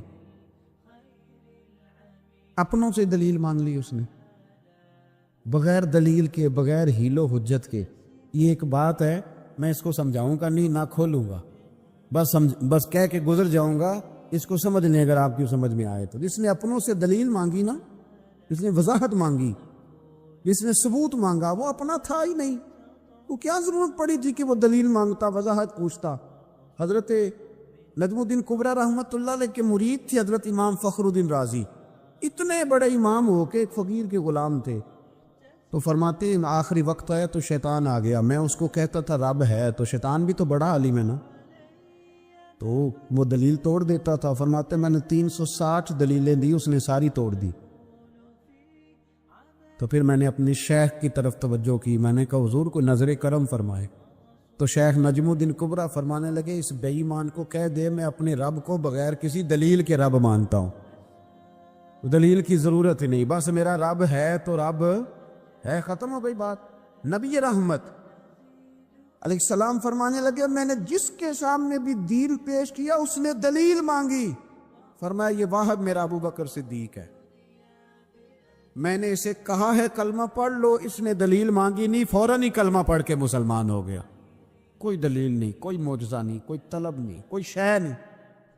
ساری زندگی مطمئن ہی نہیں ہو پائے لوگ، ساری زندگی اطمینان ہی نہیں ہو سکا. اس کو بھی سنا، اس کو بھی سنا، اس سے بھی سوال پوچھا، اس سے بھی پوچھا. بھائی تو نہیں، تو مطمئن ہونا نہیں چاہتا، تو بحث کرنے کے لیے علم سیکھ رہا ہے. جس نے عمل کرنے کے لیے سیکھنا ہوتا ہے اس کو تو ایک حرف ہی بڑا کافی ہوتا ہے. تو ایک لفظ کی ضرورت ہوتی ہے، ایک جملے میں ساری زندگی لوگ گزار دیتے ہیں. حضرت ابو بکر صدیق رضی اللہ تعالیٰ عنہ نے بحث والا دروازہ نہیں کھولا. حضور نے کہا کلمہ پڑھو تو انہوں نے کلمہ پڑھا اور مسلمان ہو گئے. کوئی دلیل، کوئی وضاحت، کسی چیز کی کوئی حاجت ہے، ختم ہو گئی بات. اصل مسئلہ پتہ کیا ہے، جو لوگ سوچ سمجھ کے چلتے ہیں نا، وہ سوچ کتنی ہے انسان کی، وہ کتنا کام دے. یہ جو وارفتگی ہوتی ہے نا، یہ جو محبت ہوتی ہے، یہ جو پیار ہوتا ہے، یہ زندگی کو آسان کر دیتا ہے. سوچنے سمجھنے کے دائروں سے آدمی نکل جاتا ہے. اس کا کام وہ کہتا ہے کہ میں نے سوچنا نہیں، میں نے ماننا ہے. میں نے رب رسول کی ذات کے بارے میں سوچنا نہیں، میں نے ماننا ہے. تو ماننے والے لوگ جو ہوتے ہیں وہ فائدے میں ہوتے ہیں. تو عمل کر رہے ہیں، بات مانی، عمل کیا. عقل کا بے شمار اور بے دریغ استعمال، اپنی چھوٹی عقل سے بڑے مسئلے حل کرنے کی کوشش کرنا، انسان کو نقصان دیتا ہے. بہت ساری جگہوں پہ وہ الجھ جاتا ہے. ہر جگہ عقل استعمال کرنا، لیکن رب رسول کے معاملے میں نہ استعمال کرو ورنہ نقصان ہو. عقل چھوٹی ہے اور اللہ رسول کی ذات بڑی ہے. کبھی بھی اس دائرے میں بند کرنے کی کوشش نہ کرنا. جناب ابو بکر صدیق رضی اللہ تعالیٰ عنہ ہر معاملے. ایک حدیث بخاری کی، شاید میں نے پہلے بھی عرض کی تھی، لیکن چونکہ وہ عنوان کے لحاظ سے ایک بہت بڑی دلیل ہے، دوبارہ عرض کرتا ہوں. نبی پاک علیہ السلام نے 1500 کے قریب صحابہ سے فرمایا تھا کہ چلو عمرہ کرنے چلیں. عمرہ کرنے جب ہم جاتے ہیں نا تو ہمارے گلے میں پھول بھی ڈالے جاتے، اور آپ کو پتہ ہے بتانا بھی پڑتا ہے لوگوں کو کہ میں عمرہ کرنے گیا ہوں. پھر روٹی بھی پکتی ہے، پھر سب رشتہ داروں کو پتہ بھی چل جاتا ہے. اور بندہ چلا جائے ایئرپورٹ تو احرام باندھا ہو نا، تو پتہ چلے نا فلائٹ تو 24 گھنٹے لیٹ ہے. تو جن کو حکم ہے نا کہ تم نے سی بھی نہیں کرنی، وہ بھی روڑے اٹھا لیتے ہیں. احرام باندھا ہوا ہے، حکم ہے کہ اب تم نے کوئی جھگڑا، کوئی لڑائی، کوئی فساد ہے تو ایئرپورٹ پہ لوگ روڑے اٹھا لیتے ہیں، کہتے ہیں ہم ایئرپورٹ بھی توڑیں گے اور فلائٹ کا جو عملہ ہے اس کا گریبان بھی پکڑیں گے. بڑا کچھ ہی دنیا کرتی ہے. اور اگر کسی کے پیر صاحب نے کہا ہو چلو عمرہ کریں، اللہ اکبر، اور پھر ایئرپورٹ پہ جا کے پتہ چلے کہ پیر صاحب کے ساتھ تو دھوکہ ہو گیا ہے، بندہ غلط نکلا ہے، پیری مریدی قائم رہے گی؟ سوال ہی نہیں پیدا ہوتا. میرے ساتھ ایک سنگی نے ایک دفعہ بات کی, کہنے لگا جی پیر صاحب کامل نہیں. میں نے کہا کیا غلطی ان میں پائی جاتی ہے؟ کہتے میں انہوں نے پوچھ کے باہر دے پیسے جمع کرائے سا, میرا کام نہیں بنیا. میں کہ تو پیر پڑھ لے, تین تو کوئی نجومی پڑھنا چاہیے تھا, وہ نجومی ہونا چاہیے تھا تیرے لیے, تاکہ وہ اچھی طرح غور کرتا ہے. جی آپ کو پتہ ہے نا اہل سنت میں کتابیں بھی نکلتی ہیں. کئی لوگ کہتے ہیں یہ کوئی کتاب کٹ کے دسو. میں کیوں کسی لکھی نہیں تو کٹیے کی تو وہ کون سی کتاب ہے جو آپ کہہ رہے ہیں نکالیں, اور ذرا بتائیں کہ فلانا کام میرے لیے ٹھیک رہے گا کہ نہیں. ایک استخارہ ہے دین میں, اور استخارے کا بھی بابت معاملہ یہ ہے کہ آپ نے استخارہ کر لیا, اس کے بعد بھی آپ حتمی فیصلہ نہیں کریں گے. بزرگ کہتے ہیں کہ استخارہ کر کے بھی یہ کہو کہ جی میری سمجھ میں یہ آیا ہے, باقی حقیقتوں کا علم اللہ جانے, اللہ کا رسول جانے صلی اللہ علیہ وسلم, حقیقتوں وہی جانتے. تو الجھے نہیں زندگی میں. 1500 کے قریب صحابہ تھے. حضور نے فرمایا احرام باندھو بھائی, عمرہ کرنا ہے. حدیبیہ کے مقام پہ گئے تو قریش مکہ نے روک لیا, نہیں کرنے دیں گے. جب بات بہت آگے بڑھی تو پھر شرطیں لکھی گئی. شرطیں بڑی سخت ہیں کہ جو مسلمان مکے سے مدینے آئے گا مدینے والے واپس کریں گے, اور اگر کوئی مسلمان مدینے سے مکے چلا گیا تو مکے والے واپس نہیں کریں گے. ہم ان کے لوگ دیں گے, وہ ہمارا بندہ دیں گے نہیں. یہ شرطیں تھی, صحابہ پریشان تھے. اب جب شرطیں طے ہو گئیں, شرطیں بھی سخت ہیں, نبی کریم علیہ السلام نے فرمایا بھی احرام کھول دو, فلائٹ کل نہیں جانی, پرسوں نہیں جانی, یعنی ہم اس سفر میں عمرہ کر ہی نہیں رہے, احرام کھول دو. تو امام زرقانی کہتے ہیں سب لوگ پریشان تھے. سب سے پہلے حضرت ابو بکر صدیق اٹھے, سب سے پہلے اٹھے, اٹھ کے احرام کھولا. ایک شخص نے کہا آپ کو بڑی جلدی ہے, تو آپ فرمانے لگے جلدی والی بات ہی کوئی نہیں, حضور کے کہنے پر باندھا تھا, نبی پاک کے کہنے پر کھول دیا ہے, ختم ہو گئی بات. حضور نے فرمایا باندھ لو تو ہم نے باندھ لیا, حضور نے کہا کھول دو تو ہم نے کھول دی. جلدی والی کیا بات ہو. صحیح بخاری کے لفظ ہیں, حضرت عمر کہتے ہیں کہ میری سمجھ میں بات نہیں آتی تھی, دب کے صلح کیوں کریں, ہم تو 313 تھے, تو ہم نے بدر میں ان کو بھگا دیا تھا, اب تو ہم 1500 ہیں, تو ہم ان سے قتال کریں گے, لڑائی کریں گے, جنگ ہوگی. حضرت عمر فاروق رضی اللہ تعالیٰ عنہ فرماتے ہیں حضور نے شرطیں طے کر لیں, بات لکھی گئی. میں نبی پاک کے حجرے میں داخل ہوا, خیمہ لگا ہوا تھا. میں نے جاتے ہی اپنی جذبہ جہاد کا اظہار کیا, اور بڑے جلال میں یا رسول اللہ آپ سچے رسول ہیں؟ بالکل سچا ہوں. قرآن سچا ہے, بالکل سچا ہے. اسلام سچا ہے, بالکل سچا ہے. حضور ہم دب کے صلح کیوں کریں؟ نبی کریم علیہ السلام نے فرمایا عمر تجھے تیری ماں روئے, میں اللہ کا رسول ہوں, میں وہی کہتا ہوں جو میرا رب مجھے حکم ارشاد فرماتا ہے. کہتے میں نے فوراً عرض کی یا رسول اللہ صلی اللہ علیہ وسلم, آپ نے فرمایا نہیں تھا کہ عمرہ کریں گے؟ تو حضور نے فرمایا کہا تھا عمرہ کریں گے, یہ تو نہیں کہا تھا کہ اسی سال ہی کریں گے. کریں گے تو کریں گے. جناب عمر کہتے میں واپس تو آ گیا, پر وہ میرے اندر جو جذبہ جہاد تھا ابھی ٹھنڈا نہیں ہوا. چند قدموں کے فاصلے پہ ابو بکر صدیق کا خیمہ تھا. کہتا میں ان کے خیمے میں جھک گیا, وہی سوال میں نے دہرائے, وہی. میں نے کہا عمر ابو بکر یہ سچے رسول ہیں؟ کہا بالکل سچے, قرآن سچا ہے, سچا ہے, اسلام سچا ہے, سچا ہے, تو پھر ہم دب کے صلح کیوں کریں؟ جناب عمر فرماتے ہیں میں قربان جاؤں, ابو بکر کے لفظوں میں بھی فرق کوئی نہیں آیا, حروف بھی اتنے ہی جتنے نبی کریم نے ادا کیے تھے. حضرت ابو بکر فرمانے لگے عمر تجھے تیری ماں روئے, وہ اللہ کے رسول ہیں, مرضی سے بات نہیں کرتے, وہی کہتے ہیں جو رب انہیں حکم ارشاد فرماتا ہے. بئی نہیں وہی لفظ. فرماتے میں نے فوراً کہا, میں نے کہا ابو بکر حضور نے فرمایا نہیں تھا کہ عمرہ کریں گے؟ تو کہتے ہیں وہی لفظ, وہی حرف, وہی انداز, وہی طریقہ, وہی سلیقہ, وہی انداز تکلم, بالکل حضور کی اتباع میں اسی انداز میں فرمانے لگے عمر حضور نے فرمایا تھا عمرہ کریں گے, یہ تو نہیں فرمایا تھا کہ اسی سال ہی کریں گے, کریں گے تو انشاءاللہ کریں گے. فرماتے ہیں میں واپس آ کے بیٹھا تو حضرت عمر کہتے ہیں جب میرا غصہ اترا نا تو پھر میرے اندر سے آواز آئی کہ عمر ذرا غور تو کر, تو ابو بکر کے ایمان تک کبھی نہیں پہنچ سکتا, اس تک تیری رسائی نہیں ہو سکتی. میرے بھائی اتنی بحثیں ہیں ہمارے زمانے میں, اتنا الجھاؤ ہے, اتنا الجھاؤ ہے, یعنی ہر بندہ رائے کا اظہار کرنا ضروری سمجھتا ہے. ہر بندہ کہتا ہے جی میرے خیال میں, ہر بندہ کہتا ہے جی میرا ذہن یہ ہے, بلکہ کچھ تو کہتے ہیں میں اندر کی خبر نہ دوں آپ کو. یعنی اب پتہ نہیں اس کے پاس اندر کی خبریں کیسے آئی ہیں, وہ سمجھ میں نہیں آتی بات. کچھ لوگ کہتے ہیں 35-40 سال ہو گئے جی علماء کو سن رہا ہوں, تو میں کہتا ہوں کہ میرا تو خیال ہے کہ 35 دن بھی بندہ کسی کو سن لے تو سیانا ہو جاتا ہے. تو 35 سال سے اگر آپ کی سمجھ میں نہیں آئے تو پھر زمین ہی بنجر ہے. پھر مہربانی کریں یہ ٹائلیں اکھیڑ کے نا تو نیچے سے کچی زمین نکالیں تاکہ کوئی بات سمجھ میں آئے. اگر 40 سال ہو گئے، 40 سال میں ایک اجتماع میں حاضر تھا، ابھی بھی میں عرض کر رہا تھا، تو وہ صاحب مجھے کہنے لگے کہ حضرت صاحب میں نے نا فلاں عالم کو بھی بلایا، فلاں کو بھی بلایا، فلاں کو بھی بلایا، فلاں کو بھی بلایا، اب آپ کو بلایا ہے. تو اس طرح کر کے میرے ساتھ رویے ہیں، بڑا الحمدللہ پیار ہے. تو میں نے ان سے پوچھا آپ نماز پڑھتے ہیں؟ انہوں نے لگا نہیں. کچھ اور باتیں پوچھی تو جواب نفی میں آیا. تو میں نے کہا کہ اب آپ نے مہربانی کرنی ہے اتنی علماء کا نام نہیں لینا، کیونکہ پھر تو بزرگوں کے بارے میں لوگ شک کریں گے کہ انہوں نے اس کو دیا کیا ہے. تو ایک بزرگ کی بات سنتے ہیں تو کئی دنوں تک وہی ہمیں بڑا تر و تازہ رکھتی ہے. اور آپ کو اتنے عرصہ ہو گیا تو آپ نے حاصل کیا کیا ہے؟ صرف باتوں کا گورکھ دھندا، لفظوں کا ہیر پھیر، جملوں کا الٹ پلٹ کرنا، یہ زندگی ہے؟ یہ زندگی ہے صرف باتیں کی لوکال سن لی آ گئے؟ نا سے ذرا آگے نکلیں. عمل کب کرنا ہے میرے بھائی؟ یہ بحثیں، یہ ابحاث، یہ لمبے چوڑے معاملات، یہ طے. بزرگوں میں نا ایک صنف مرید ہونا اور ایک ہوتا ہے طالب ہونا، دو باتیں. یعنی آپ کہیں گئے اس کے مرید ہو گئے تو پھر کسی اور جگہ کسی بزرگ سے نسبت ہوئی تو وہاں آپ طالب. میرے پاس کچھ لوگ آتے ہیں کہتے ہیں آپ طالب کر لیں، تو میں کہتا ہوں آپ مہربانی کریں ایک کی نوکری کریں. وہ بڑی مشکل ہے تو جگہ جگہ پہ جانے کی کیا ضرورت ہے؟ مطلب میں انکار نہیں کرتا کسی ایسی چیز کا جس کو بزرگوں نے رائج کیا، لیکن سمجھے نا، مطلب ایک کی بات پوری سنی نہیں گئی ہم سے.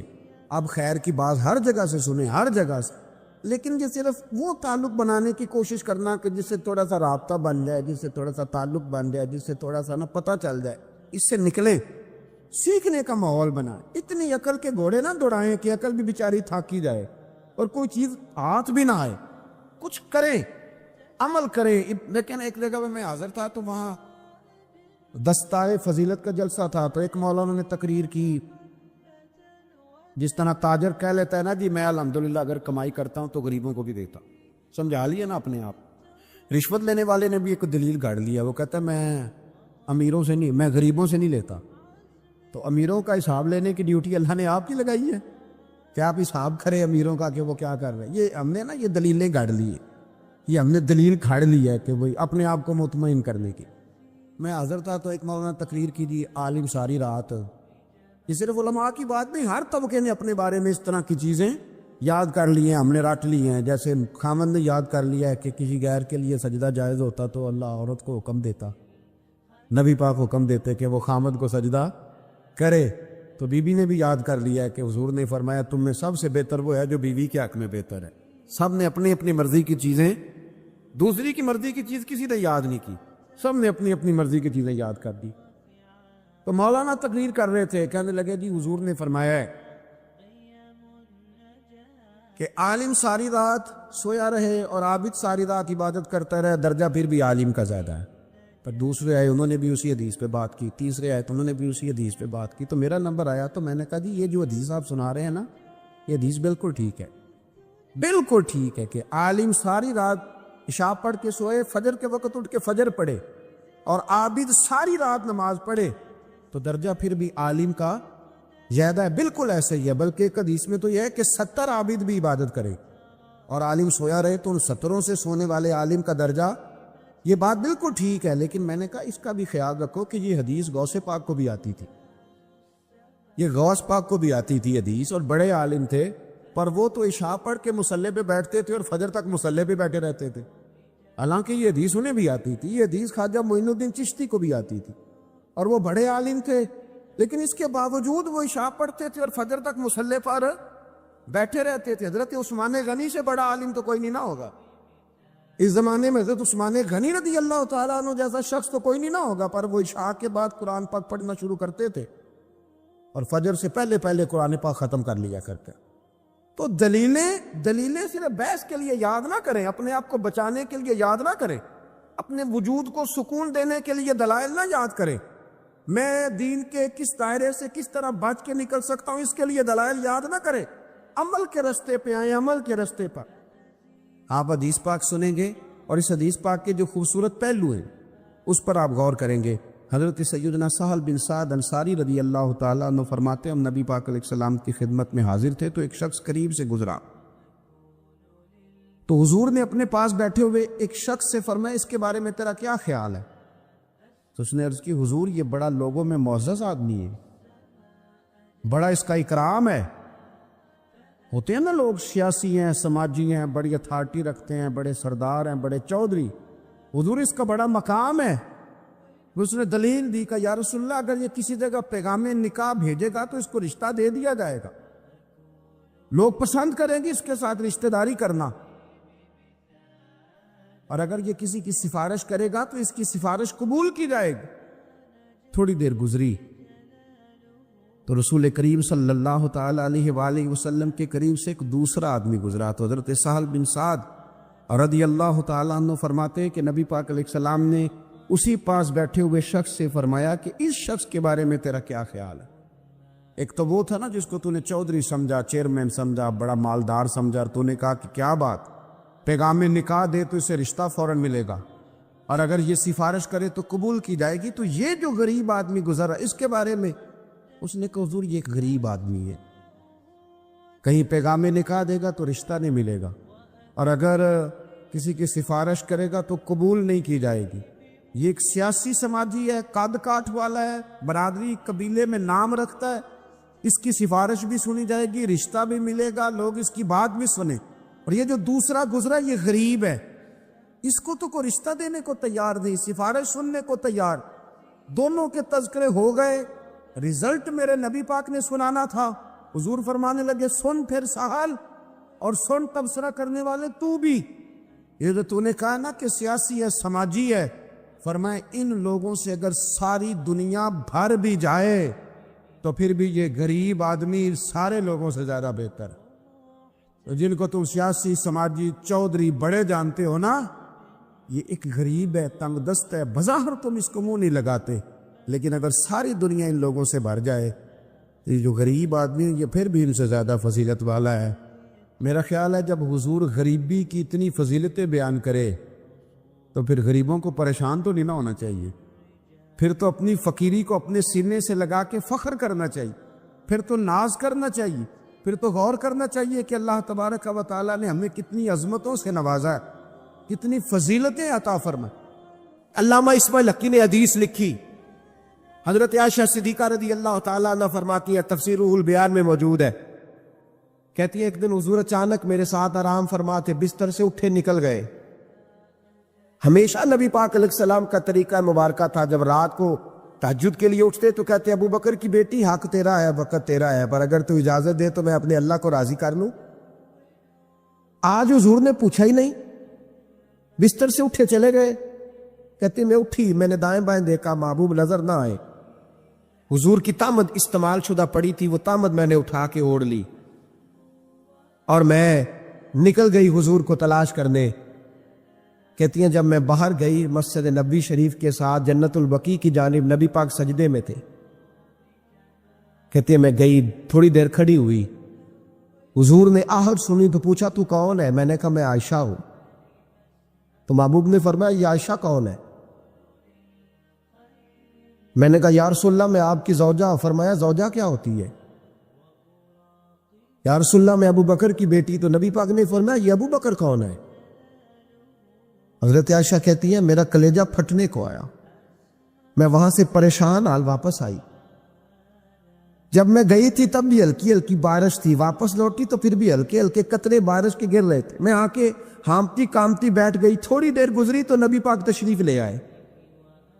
تو حضور صلی اللہ تعالی علیہ وسلم نے مجھے پریشان دیکھا تو کہا عائشہ کیا ہوا؟ کہا حضور آج وہ ہوا ہے جو کبھی نہیں ہوا۔ یا رسول اللہ میں پریشان ہو گئی ہوں۔ حضور عجیب بات ہے، میں گئی ہوں، آپ نے پوچھا کون ہے تو میں نے کہا میں عائشہ۔ کا عائشہ کون؟ آپ کی زوجہ۔ فرمایا زوجہ کون؟ ابو بکر کی بیٹی۔ کا ابو بکر کون؟ اور پھر حضور میں گئی ہوں تو میرے کپڑے بھیگ گئے، آپ آئے تو کپڑے خشک ہیں، سمجھ نہیں آئی۔ تو لفظ سنو حدیث کے، نبی پاک نے فرمایا عائشہ لی مع اللہ وقت، میرا اپنے اللہ کے ساتھ ایک وقت ہوتا ہے، آج میرا دوستوں کے ساتھ وقت ہے، آج میرا گھومنے کا وقت ہے، آج میرا خوش گپیوں کا وقت ہے، آج میرا سیاحت کا وقت ہے، آج میرا پکنک کا وقت ہے۔ میرے نبی پاک نے فرمایا لی مع اللہ وقت، عائشہ میرا اپنے اللہ کے ساتھ، میرا اپنے اللہ کے ساتھ ایک وقت ہوتا ہے، اس وقت نہ وہاں کوئی فرشتہ آ سکتا ہے، نہ کوئی نبی اور مرسل آ سکتا ہے۔ جب فرشتہ اور نبی نہیں آ سکتے تو عائشہ اور ابو بکر کیسے آ سکتے ہیں؟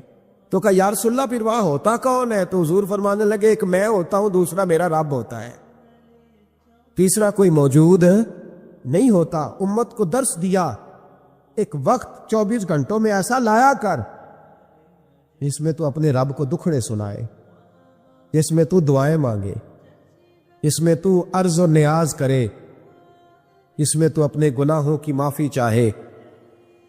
اعلیٰ حضرت کے والد گرامی سے کسی نے پوچھا، مولانا نقی علی خان صاحب سے، کہ حضرت جی فرعون 500 سال ہی حکومت کر گیا، 500 سال ہی حکومت کر گیا، اللہ کا مقابلہ کرنے والا پکا کافر بے ایمان۔ تو آپ فرمانے لگے ملا رومی کی وہ کتاب پڑھو مثنوی، جس میں انہوں نے لکھا ہے کہ جب ساری دنیا سو جاتی تھی تو فرعون اٹھ کے مصلے پہ بیٹھتا تھا، کہتا تھا یا اللہ معاف کر دے، رب تو ہی ہے، گناہگار بڑا ہوں پر مہربانی کر۔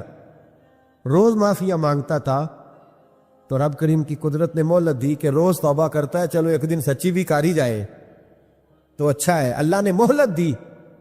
اور میرے بھائی اگر تو روز رات مصلے پہ بیٹھے تو تجھے مہلت ملے، عذاب نہ آئے۔ اگر تو اپنے رب کے ساتھ تنہائی کرے تو اللہ تجھے مہلت دے، سزا نہ دے۔ لیکن ہم یہ وقت نکالتے ہی نہیں، اللہ کے ساتھ میت کا ہمارا مزاج ہی نہیں۔ ترمذی شریف میں نبی پاک علیہ السلام نے فرمایا ہے دنیا داروں کو دکھڑے نہ سنایا کر، مالداروں کے سامنے رونے نہ رویا کر، یہ تجھے کیا دے سکتے؟ تو اٹھ کے جائے گا تو کہیں گے محنت کرتا نہیں، روز مانگنے آ جاتا ہے۔ دنیا داروں کو دکھڑے نہ سنا، اور میں دکھ سنا تو اپنے رب کو سنا، اللہ والوں کو سنا، اللہ کے نبی کو سنا۔ اس سے مراد یہ سارے کہا دکھڑے اپنے رب کو سنا۔ اگر تو اپنے رب کو دکھڑے سنائے گا تو تھوڑی دیر ضرور ہوگی، لیکن ایک دن ایسا ضرور آئے گا۔ میرے مصطفیٰ کریم فرماتے ہیں رب تجھے دنیا سے بے نیاز کر کے مالا مال فرما دے گا۔ دھوکے کا مزاج نہ بنا، کینچی لے کے نہ گھوم کے کیسے جیب کاٹ سکتی، اللہ کو دکھڑے سنا۔ حضرت عائشہ عرض کرنے لگی حضور چلے یہ تو سمجھ آ گئی، لیکن بارش مجھ پہ پڑی آپ پہ پڑی نہیں، تو کہا عائشہ تم نے اڑا کیا تھا؟ کہا حضور آپ کی تامت، فرمایا بارش کوئی نہیں تھی، جب تو نے میری تامت لی تو خدا کی رحمتیں تم پر برسنے لگ گئی۔ تو حضور کے وجود سے لگی ہوئی چیز کوئی اوڑ لے تو رحمت برستی ہے، تو میرے نبی کی مسجد چومنے سے کیوں رحمت نہیں برستی؟ جالی چومنے سے کیوں نہیں برستی؟ جہاں جہاں حضور رکے، جہاں جہاں نبی پاک ٹھہرے، وہاں جانے سے کرم کیوں نہیں ہوتا؟ کیوں ایسی باتیں اپنی زبان سے نکالتے ہیں جو دوسروں کے لیے تکلیف کا باعث، جو اذیت ناک ہو جاتی ہیں، جن کو انسان پھر برداشت کرنے کی طاقت نہیں رکھتا؟ سیدہ عائشہ صدیقہ رضی اللہ تعالیٰ عنہ ارشاد فرماتی ہیں حضور کو جب بھی دو باتوں میں اختیار دیا جاتا، اللہ کے رسول آسان بات کو اختیار فرمایا کر۔ حضور لوگوں کو تکلیف دینا پسند، کبھی ایسا نہیں ہوا کہ کوئی مشکل حکم نبی کریم صلی اللہ تعالی علیہ وسلم نے دیا ہو، آسانیاں پیدا کریں لوگوں کی، کوشش کریں ہمارا وجود کسی کے لیے بوجھ نہ بنے، ہماری طبیعت کسی کے لیے تکلیف کا باعث نہ بنے، ہمارے لب و لہجے سے، ہمارے اٹھنے بیٹھنے سے کسی شخص کو کسی قسم کی کسی تکلیف کا سامنا نہ کرنا پڑے۔ بے ضرر زندگی خوبصورت زندگی ہوتی، بے ضرر، میں نے پہلے بھی کہا تھا پھر کہتا ہوں، کچھ داماد صاحب ایسے ہوتے ہیں کہ جو آ جائے نا گھر میں تو سسرال والوں کو مصیبت بنی ہوتی ہے، وہ کہتے ہیں چودھری صاحب آ گئے، بڑی تکلیف کا باعث ہوتا ہے وہ، اور وہ سارا کھانا پینا بھی کھاتا ہے، آرام بھی کرتا ہے، اور جاتی دفعہ اپنی بیوی سے کہتا ہے تیرے پیکے میری عزت نہیں کرتے، وہ اذیت دیتے ہیں، تکلیف دیتے ہیں۔ کچھ لوگ ایسے بے ضرر ہوتے ہیں، وہ کہیں چلے جائیں آ جائیں، اسی کسی دے کچھ بھی نہ لگ دے، نہ کوئی زیادہ درد، بے ضرر، جہاں بیٹھے ہیں وہاں بیٹھ گئے۔ ایک دوست تھے بڑے پیار والے اور بڑے سیانے آدمی ہیں، لیکن سیانے بندوں کو بھی کئی دفعہ باتیں کرنے والے وہ دور لے جاتے ہیں. تو ان کی سسٹر ان لا کی شادی تھی, 3 کاریں تھیں, باقی 3 بہنوئی بٹھا دیے. انہوں نے اپنے داماد, اس کو کہا ٹیوٹے میں بیٹھ جائے. ٹیوٹے میں بیٹھے تھے تو ایک صاحب نے کیا, لو جی تے جو آئی پائی بھی ٹیوٹے سی نہیں. وہ چھلانگ لگا کے نیچے آ گیا, اپنی بیوی کو لیا, کہنے لگا اسی جانا ہی نہیں, ساری عزت ہی نہیں کرتے. دسو ٹیوٹا سواری نہیں تو انسان بیٹھتا نہیں. لیکن دیہاتی لوگ ہیں نا, اب وہ سارے گھر میں مصیبت بنی ہوئی ہے. اس کی بیوی رو رہی ہے, اس کی ماں رو رہی ہے, بڑی عجیب و غریب کیفیت. اس کے سوزر صاحب نے مجھے فون کیا کہ یہ آپ کی بڑی بات مانتا ہے, ذرا فون کرے. تو میں نے اسے فون کیا, میں کہ تو صرف نہ 3 منٹ بھول جا تینوں کسی کو گل کی تھی. تو سوچ بھلا تو نے یہ فساد کس لیے ڈالا ہوا ہے. عزت مانگ کے لی جاتی ہے, چھین کے لی جاتی ہے, احتجاج کر کے لیجیے. طریقہ عزت لینے کا جو تم نے اختیار کیا. تو 4-5 منٹ کے بعد سوچ کے کہنے لگا اوہ مجھ سے بڑی غلطی ہو گئی. تو مجھے چڑھا دیا کسی نے, میں چڑھ گیا. اس طرح کی تکلیفیں بہت سارے لوگ دیتے ہیں, ذہنی طور پر ٹارچر کرتے. او یار تیرے ابا نے تیرے اوپر تو کبھی انویسٹ ہی نہیں کیا, سارے پیسے بڑے بھائی کو ڈاکٹر بنانے میں لگا دی. او جناب یہ پڑھا ہی نہیں, ابا جی کو کوئی اعتراض نہیں تھا اس پر خرچ کرنے پر, یہ پڑھنے کو تیار تھا ہی نہیں. تو ٹارچر کرتے ہیں لوگ, ذہنی طور پر تکلیف دیتے ہیں, اذیت میں مبتلا کرتے ہیں. امیر لوگوں سے بات کرنی ہے تھوڑی سی, ناراض تو نہیں ہو جائے گا امیر بندے. ہم پتہ کیا کرتے ہیں, غریبوں کو بڑی اذیت دیتے ہیں ذہنی طور پر. خرچے امیر زیادہ کرتے ہیں, مہنگی شادیاں امیر کرتے ہیں, غریبوں کے لیے حالات خراب ہو جاتے ہیں. نبی رحمت صلی اللہ تعالیٰ علیہ وآلہ وسلم نے نا ولیمے پر ضرور جانے کا کہا ہے اور ولیمہ ضرور کرنے کا کہا ہے.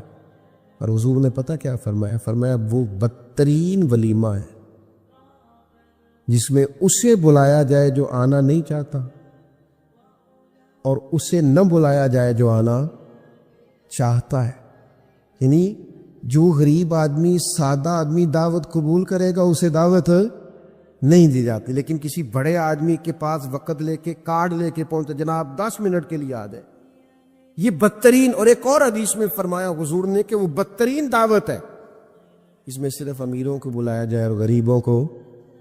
ہمارے ایک دوست ہیں میرج ہال والے, تو مجھے کہنے لگے کہ کھانا جب ہم دیتے ہیں نا ہال میں, تو اگر بارات کسی دیہات سے آنے والی ہو نا, گاؤں کے لوگ ہو, تو ہم کھانا تھوڑا زیادہ رکھتے ہیں. لیکن اگر شہر کے امیر لوگ ہو تو کھانا تھوڑا رکھتے ہیں, اس لیے کہ امیروں کی تو پرہیز ہی بہت زیادہ ہے, انہوں نے تو بڑے حساب کتاب سے کھانا ہے.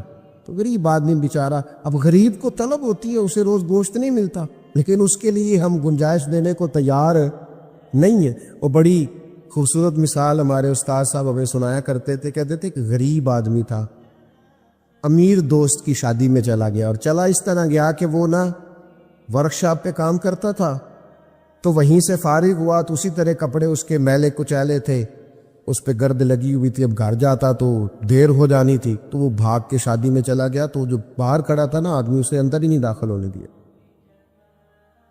اس نے کہا جناب آپ کدھر آ گئے ہیں, تو بڑے امیر رئیس اعظم کی شادی ہے. اس نے بڑی منت کی, بالآخر وہ رو پڑا, یار تیری مہربانی, میرا قریبی دوست ہے, مجھے دا. اس نے کہا جناب آپ جا ہی نہیں سکتے, حالت تو دیکھیں اپنی. اب وہ دوڑا گیا گھر, تیزی سے کپڑے بدل کے واپس آیا. شادی بالکل اینڈ پہ ہو چکی تھی. اب جب وہ سوٹ بوٹ اور وہ مایا شایا اور وہ جناب اس کا لباس بڑا حسین, تب اس کے لیے خود سے دروازہ کھولا گیا. وہ اندر گیا تو ساتھ رو رہا ہے, اور ساتھ وہ ڈونگا لے کے نا سالن والا برتن, تو اس میں کبھی اپنا کرتا ڈالتا ہے, کبھی اپنا بازو ڈالتا ہے کرتے کا. لوگوں نے کہا یہ کیا کر رہے ہو؟ کہنے لگا یہ میری تو دعوت نہیں, یہ تو کپڑوں کی دعوت ہے.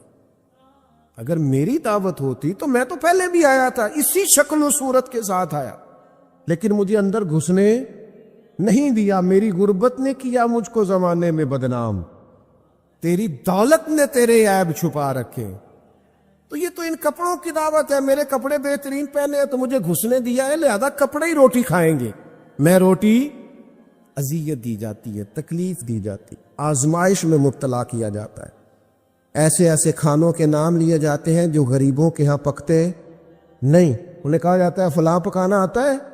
تو میں کئی دفعہ کہہ چکا ہوں, پھر کہتا ہوں, جب پیسے آتے ہیں تو عقل بھی آئی جاتی ہے. جب انسان کے گھر گاڑیاں آ جائے تو چلانے کا طریقہ بھی آ ہی جاتا ہے. جب اس کے پاس مہنگا موبائل آ جائے تو اسے چلانے کا سلیقہ بھی آ ہی جاتا ہے. جدے کار دانے ہو دے کملے بھی سیانے, اذیت نہ دے, تکلیف نہ دے, کبھی کسی شخص کا مذاق نہ اڑائے, کبھی کسی کا کوئی عیب نہ گنوائے, کبھی کسی کو اس کے خاندان کی وجہ سے تانا نہ دے, کبھی کسی شخص کو اس کے رنگ کی وجہ سے تکلیف نہ دے, کبھی کسی کی زبان کی لکنت کی وجہ سے اسے پریشان نہ کرے, کبھی کسی شخص کے قبیلے کے باعث اسے آر نہ دلائیں, کبھی تکلیف نہ دیں. ایک صحابی نے جب حضرت بلال حبشی سے کہا تھا نا, وہ حبشن کے بیٹے, تو نبی کریم نے فرمایا تمہارے اندر سے ابھی جاہلیت کی باتیں نہیں گئی؟ حبشن کا بیٹا کہتے ہو؟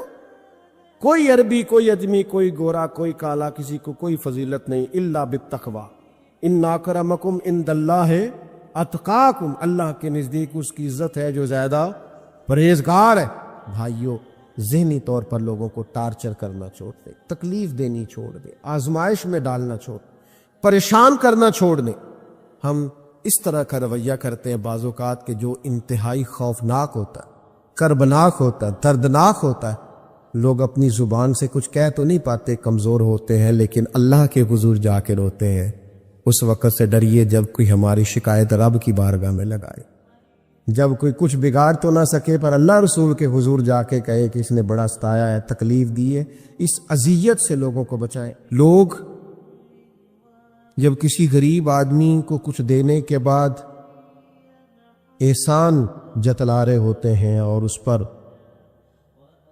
اپنی نیکیاں گنوا رہے ہوتے ہیں, اور وہ بغیر کسی پھیراؤ کے بولتے چلے جاتے ہیں, تو آپ اندازہ کر سکتے ہیں کہ اس مجبور, تنگ دست اور غریب آدمی پر کیا گزرتی ہے. اس کا دل کن بے چینیوں, بے قراریوں اور پریشانیوں کا شکار ہوتا ہے. لیکن ہمارے ہاں تکلیف دینے والے ایک منٹ کا بھی وقفہ کرنے کو تیار نہیں ہوتے. اللہ کے پیارے رسول صلی اللہ تعالی علیہ وسلم نے 3 لوگوں کے بارے میں ارشاد فرمایا یہ جنت میں نہیں جائے گی. نسائی شریف میں یہ حدیث موجود ہے. یا رسول اللہ صلی اللہ تعالی علیہ وسلم کون کون لوگ؟ ایک فرمایا جو شراب کا عادی ہو, دوسرا فرمایا جو والدین کا نافرمان ہو, اور تیسرا حضور فرماتے ہیں جو احسان جتلانے والا ہو. جنت میں نہیں جائے گی. نیکی کی ہے اب تو بھول جا, اور نیکی کی ہے تو اسے محض اپنے رب کی رضا کے حصول کا ذریعہ سمجھ. تو احسان جتلا رہا ہے, یہاں تک کہ والدین کے ساتھ, بہن بھائیوں کے ساتھ, دوست احباب کے ساتھ, قریبیوں کے ساتھ نیکی کر کے بھی لوگ احسان جتلاتے, ضائع ہو جاتی جو نیکی. یعنی عجیب بات ہے نا, حضور فرماتے ہیں احسان جتلانے والا جنت میں نہیں جائے گا, یعنی نیکی کر کے دوزخ خرید لی, احسان کر کے, خرچ کر کے اپنے لیے جہنم کٹھی کر لی. کیوں؟ احسان جتلایا, اس نے بتلایا ہے. یوں تو ہر ایک کو شیطان سے ڈر لگتا ہے, اور مجھ کو اس دور کے انسان سے ڈر لگتا ہے, اور جس کی ہر بات میں پوشیدہ ہو نشتر کی چبھن. شاعر کا تخیل دیکھیے, نشتر کی چبھن, جس کی ہر بات میں پوشیدہ ہو نشتر کی چبھن, ایسے ہر صاحب احسان سے ڈر لگتا ہے. اس طرح کے احسان کرنے والوں سے خوف آتا ہے کہ اللہ بچا ان سے. کچھ لوگ اذیت دیتے ہیں, تکلیف دیتے ہیں, آزمائش میں ڈال دیتے. کسی کے گھر مہمان چلے گئے, آپ کو چند لمحوں کے لیے جانا ہے, تو آپ وہاں جا کر ایک بڑے زبردست قسم کے انجینئر کیوں بن گئے؟ یہ دیوار پہ کیا کام کرایا ہے, یہ کس سے کرایا ہے, یہ اگر آپ کو میں ایک بندہ بتاؤں, اگر فلاں سے آپ کام, بھئی آپ کو تو بطور مہمان بلایا گیا ہے, آپ کو کس نے کہا ہے کہ آپ کو انجینئر کے طور پہ دعوت دی ہے؟ آپ آئے ہیں, تشریف رکھیے, اور جتنی دیر آپ کو کہا جاتا ہے آپ بیٹھیے, اور پھر اس پر تبصرہ ہے, یہ فرنیچر کہاں سے لیا ہے, یہ قالین کہاں سے آیا ہے, اتنے سوال جواب. بعض دوست ایسے ہوتے ہیں جن سے کہنا پڑتا ہے کہ میرے بھائی آپ مہربانی کریں, ہم آپ کو نہ انجینئر سمجھتے ہیں نہ اچھا ڈیزائنر سمجھتے ہیں, ہم نے تو آپ کو ملنے کے لیے بلایا تھا, آپ آئیے اور جائیے. اور اتنے زیادہ تو مطلب وقت ہی نہیں ہے انسان کے پاس کہ وہ جائے اور اتنے زیادہ تبصرے کرے اور جا کے کسی کو تکلیف دے. پھر تفتیش کرنا، پوچھنا، اعلیٰ حضرت بریلوی رحمۃ اللہ علیہ کا حرام ہے یہ تفتیش کرنا کہ کسی کی کمائی حلال ہے کہ حرام ہے۔ آپ کیوں تفتیش کرتے ہیں؟ کس نے اجازت دی آپ کو جاسوسی کریں؟ آپ تکلیف دے رہے ہیں سامنے والے کو۔ کیا کرتے ہیں، کیا کماتے ہیں، کہاں سے؟ میرا رب ہے جس نے سب کے پردے رکھے ہوئے۔ اب کیوں ایسی حرکات کرتے ہیں جس کی بنیاد پر جناب کا ذریعہ آمدن کیا ہے؟ میرا ذریعہ آمدن یہ ہے کہ آپ دے جاتے ہیں تو میں کھا لیتا ہوں۔ آپ اپنا ذریعہ آمدن کی فکر کریں، آپ دوسروں پر کیوں اس قدر زیادہ بوجھ ڈالتے ہیں؟ اور پھر کھانا سامنے رکھا جاتا ہے، یہ میں نہیں کھاتا، تو آپ کو جو کھانا تھا گھر سے لے آتے، کیا یہ اچھا ہوتا؟ یہ میں ایک زمانہ ہو گیا جی میں نے یہ نہیں کبھی کھایا، تو کیا کھاتے ہیں آپ؟ مجھے سالوں بیت گئے ہیں سفر کرتے ہوئے، اور میرے ساتھ پوری جماعت نے سفر کیا ہے، ہفتوں میں گھر سے باہر رہا ہوں، کوئی ایک شخص نہیں، ایسا تو نہیں کہ ساری چیزیں طبیعت کو پسند ہوتی ہیں، لیکن کوئی ایک شخص نہیں بتا سکتا کہ کبھی میں نے کہا ہو یہ مجھے پسند نہیں، میں نے نہیں کھانا لے جایا، یہ میری طبیعت نہیں۔ کیوں؟ میں ایک دفعہ اپنے حضرت صاحب کے ساتھ تھا، ایک جگہ پہ کھانا آیا تو میں نے گھر والوں سے کہا نمک دیجئے گا ذرا، تو سب فرمانے لگے بیٹا آپ نے وہ حدیث نہیں پڑھی کہ حضور نے فرمایا کھانا پسند نہ ہو تو چھوڑ دو لیکن عیب نہ نکالو؟ فرمایا کس موسم کے اندر انہوں نے کھانا پکایا ہے اور تم نے انہیں یہ کہہ دیا تمہیں نمک نہیں ڈالنا آتا؟ فرمایا ان کے گھر کا ذائقہ ہے، وہ کم کھاتے ہو، تم تھوڑا زیادہ کھاتے ہوگے نمک، بعض لوگ ذرا کم کھاتے ہیں، تم نے یہ کس طرح کی حرکت کی ہے؟ وہ بیچارے جا کے پہلے وہ ڈانٹے گا کہ تم نے نمک ہی نہیں صحیح ڈالا، وہ نمک مانگ رہے ہیں، کیا ضرورت تھی؟ تھوڑا سا۔ وہ حضرت سلمان فارسی رضی اللہ تعالیٰ عنہ کے گھر میں مہمان آ گئے، آپ نے کھانا رکھا تو وہ صاحب کہنے لگے کبھی پودینے کی چٹنی ہو جاتی نا، تو اب ان کے پاس پیسے نہیں تھے، ان کا لوٹا تھا ان کے پاس پیتل کا یا لوہے کا، لے جا کے گروی رکھا کسی کے ہاں جو وضو کے لیے رکھا ہوا تھا جناب سلمان فارسی، پھر وہ لوٹا گروی رکھ کے پیسے لائے، اس کا پودینہ خریدا اور لا کے مہمان کو دیا، تو مہمان کہنے لگا جی اللہ کا شکر ہے ہم قناعت پسند ہیں، جو مل جائے کھا لیتے ہیں۔ یعنی ایک تو یہ کہ پہلے فرمائش کر دی، پھر اس کے بعد نیک بننے کا ڈھونگ بھی رچایا۔ بھی کچھ لوگوں کا طریقہ ہوتا ہے، وہ سارا کچھ کرنے کے بعد نا یعنی 2.25 گھنٹے غیبتیں کرنے کے بعد کہنے چلو سانو کی لگے، بھئی آپ 15 منٹ ہی رہ گئے تھے، 2 گھنٹے پورے ہونے لگے تھے، ساری تو کر لی آپ نے، اب پیچھے بچا کیا ہے؟ تو وہ کہنے لگے جی میں قناعت پسند ہوں، جو مل جائے کھا لیتا ہوں۔ تو حضرت سلمان فارسی ناراض ہوئے، جلال میں آ فرمانے لگے اگر تم قناعت پسند ہوتے تو میرا وضو کا لوٹا آج گروی نہ پڑا ہوتا، تم قناعت پسند ہو، اوپر سے جھوٹ بولتے ہو۔ لیکن تکلیف دینا، اذیت پہنچانا، ذہنی طور پر کسی کو ٹارچر کرنا، میری اب کبھی طبیعت خراب ہو جاتی ہے نا جی، تو چونکہ محبت کرنے والوں کی لسٹ لمبی ہے، طبیعت خراب ہو جاتی ہے تو میں بتاتا نہیں، کتنے دن خبر نہیں ہوتی، میری خواہش ہوتی ہے۔ پچھلے دنوں بھی ایک پورا دن ہاسپٹل میں گزارنا پڑا، میں نے بتایا نہیں، افواہ تھی کہ میری طبیعت خراب ہے، لوگوں نے پوچھ کر بیمار کر دیا، نئے سرے سے بتانا پڑتا ہے ہویا کی سی۔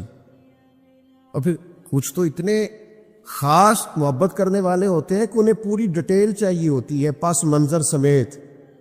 آپ حضور علیہ الصلوۃ والسلام نے فرمایا بہترین عیادت وہ ہے جو جلدی ہو، نہیں تھوڑی دیر کے لیے مریض کے پاس جائیں، یہ بہقی میں حدیث موجود ہے، بہترین عیادت، بہترین تیمارداری وہ ہے جو جلدی ہو، فٹافٹ آپ آئیں، تھوڑی دیر بیٹھیں اور چلے جائیں۔ اتنی تفصیلات، پھر 7 نسخہ جات، پھر یا کچھ لوگ تو ایسے ہوتے ہیں جو اتنا ڈرا جاتے ہیں بیمار آدمی کو کہ وہ جلدی فوت ہونے والا ہو جاتا ہے، اس کہتے ہیں فلانے کو بھی یہ مرض تھا بیچارہ، 4 بچے فوت ہو گیا ہے۔ آپ کو تو کہا تھا تسلی دیتے، مریض سے دعا کراتے، پھر ضد کریں گے، اصرار کریں گے، یہ کھا لیں، کھائیں گے تو اٹھیں گے، تھوڑا سا تو لیں۔ اللہ کے بندے، نبی کریم علیہ السلام نے فرمایا بیمار سے ضد نہ کرو، اسی اللہ کھلا پلا دیا کرتا ہے۔ تم ضد کر رہے ہو، اصرار کر رہے ہو، تکلیف دے رہے ہو، اذیت پہنچائی جاتی ہے۔ بڑے درویش آدمی تھے حضرت سری سختی، کبھی کسی سے سخت جملہ نہیں کہا۔ آپ بیمار تھے، ایک صاحب تیمارداری کرنے آ گئے، آپ کا خیال تھا کہ وہ ہو گئی تیمارداری، وہ جائیں، کئی لوگ ان کے بعد آئے چلے گئے، لیکن بیٹھے ہوئے ہیں، جا ہی نہیں رہے۔ تو حضرت سری سکتی رحمۃ اللہ تعالیٰ علیہ اب بعض دفعہ مروت ایسی ہوتی ہے کہ بندہ اپنی زبان سے معزز آدمی کہہ نہیں پاتا، لیکن وہ چونکہ تکلیف میں تھے، سردی کا موسم تھا تو دروازہ کھلا رہ گیا، تو وہ صاحب کہنے لگے حضور دروازہ بند کر دو، ٹھنڈ آ رہی ہے، تو فرمانے لگے کر دیجئے، لیکن اگر کبھی باہر سے کر دینا تو ذرا زیادہ بہتر ہو جائے۔ معنی یہ تھا کہ آپ تشریف لے جائیں، چلے جائیں نہیں کہتے بزرگ، آپ کچھ لوگ ایسے ہوتے ہیں انہیں رخصت بھی ذرا اعزاز کے ساتھ کرنا پڑتا ہے، آپ تشریف لے جائیں اور دروازہ باہر سے بند کر دیں تاکہ ہوا بھی نہ آئے اور آپ جیسا کوئی پکا مہمان دوبارہ بھی نہ آئے، تشریف لے جائیں، تکلیف نہیں دیں، اذیت نہ دیں کسی شخص کو کسی بھی طرح سے پریشان۔ ایک ہمارے ہاں اور بڑا مسئلہ ہے، میں تو مذاق کر رہا تھا، مذاق کیا ہوتا ہے؟ مذاق تو جاہلوں کا کام ہے۔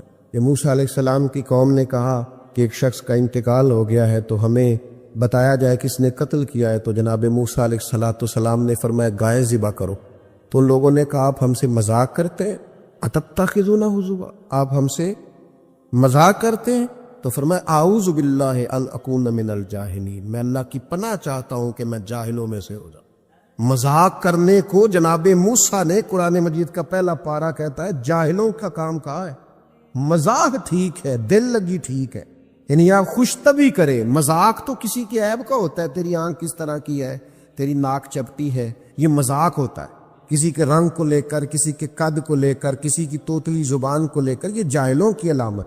آپ دل لگی کریں، حضور بھی دل لگی فرماتے، مسکراتے دل لگی کریں، اس میں کسی کو تکلیف نہیں ہوتی، کسی کا عیب نہیں اچھلتا، کوئی بات ایسی خوشی کی آپ اس پہ خوش ہو جائیں۔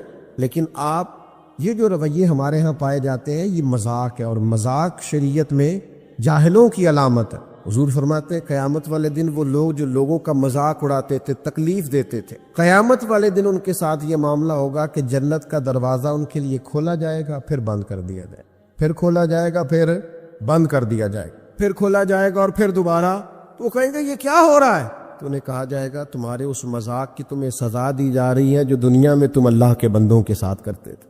تکلیف دیتے ہیں لوگ۔ یہ کچھ سال پہلے کی بات ہے، آپ کو پتہ ہے ہمارے ہاں کیپرل فول بھی منایا جاتا ہے، جھوٹ بولنے کا دن۔ تو ایک صاحب تھے بیچارے ہارٹ پیشنٹ، یہ پنجاب کا ہی واقعہ ہے، تو ان کو فون کر دیا کہ تمہارا بھائی ایکسیڈنٹ میں فوت ہو گیا، کسی نے مذاق کیا، تو بیچارے ہارٹ پیشنٹ تھے، خبر سن کے ان کو پھر ہارٹ اٹیک ہوا، اللہ کو پیارے، اور بعد میں پتہ چلا کہ کسی نے مذاق کیا، بھائی تو بالکل ٹھیک ٹھاک، آپ کے ایک مذاق نے کسی کی جان لے لی، گھر اجڑ گیا، عورت بیوہ ہو گئی، بچے یتیم ہو گئے، اور آپ مذاق کر رہے تھے، تکلیف دے رہے تھے، آپ آزمائش میں مبتلا کر رہے تھے۔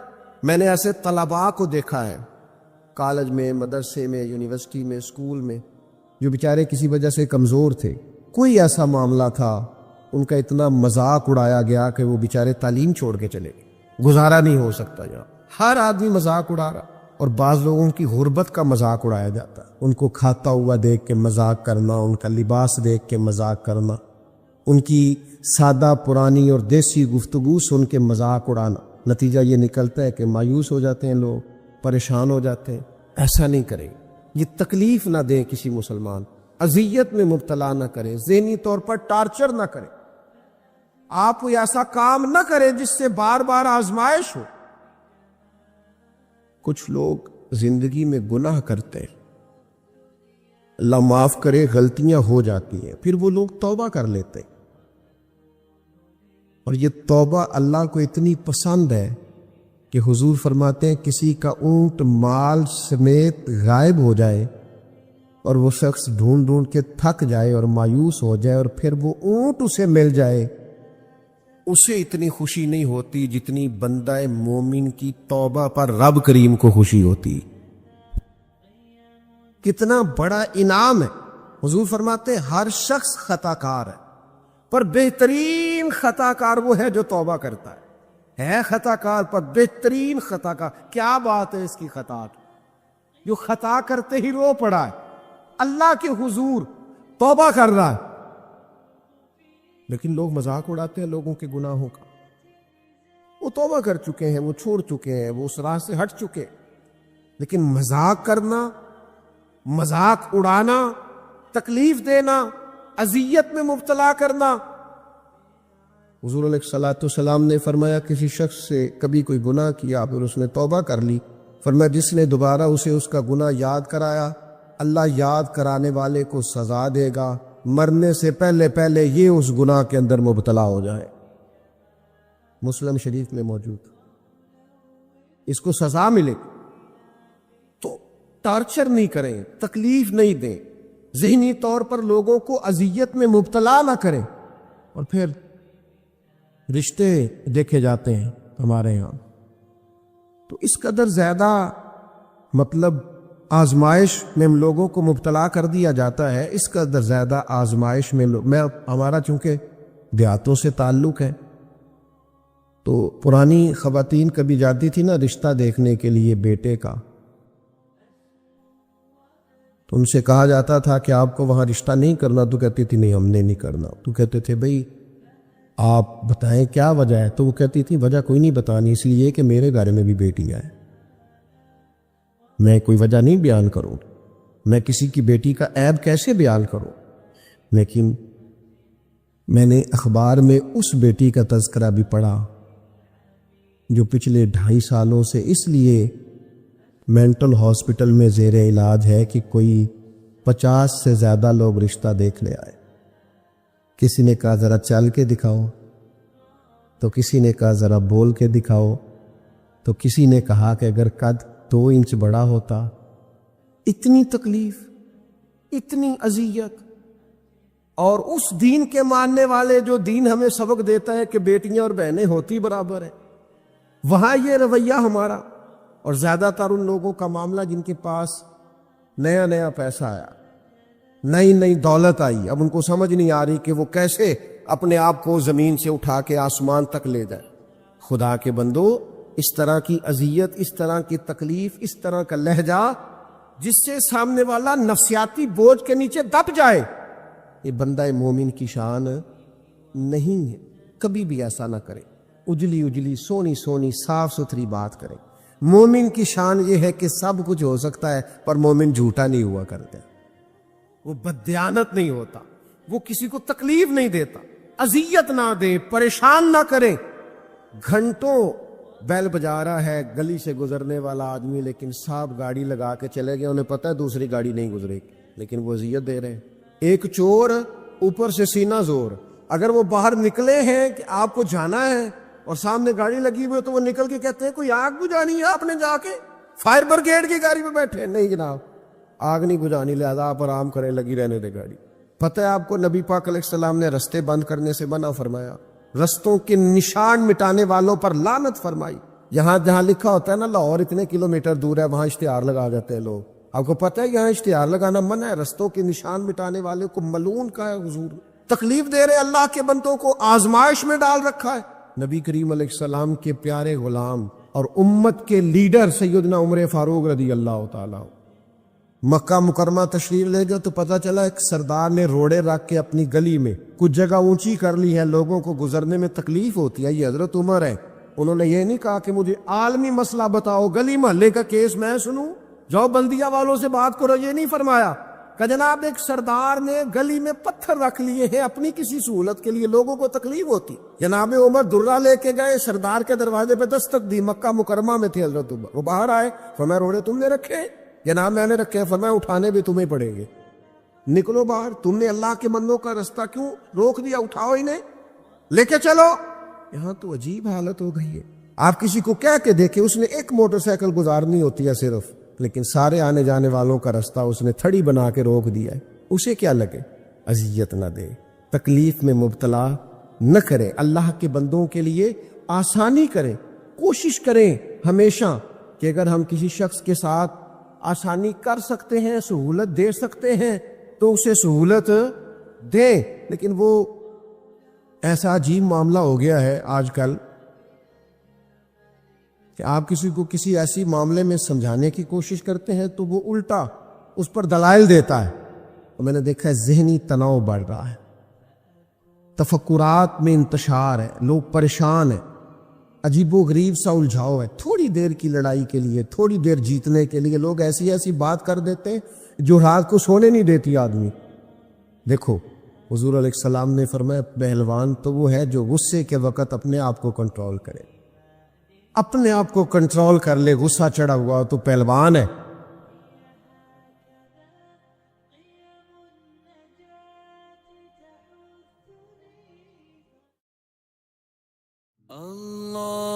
اللهم صل على سيدنا محمد النبي الأمي وعلى آله وصحبه وسلم۔ اللهم صل على سيدنا محمد النبي الأمي وعلى آله وصحبه وسلم۔ اللهم صل على سيدنا محمد النبي الأمي وعلى آله وصحبه وسلم۔ اللهم صل على سيدنا محمد النبي الأمي وعلى آله وصحبه وسلم۔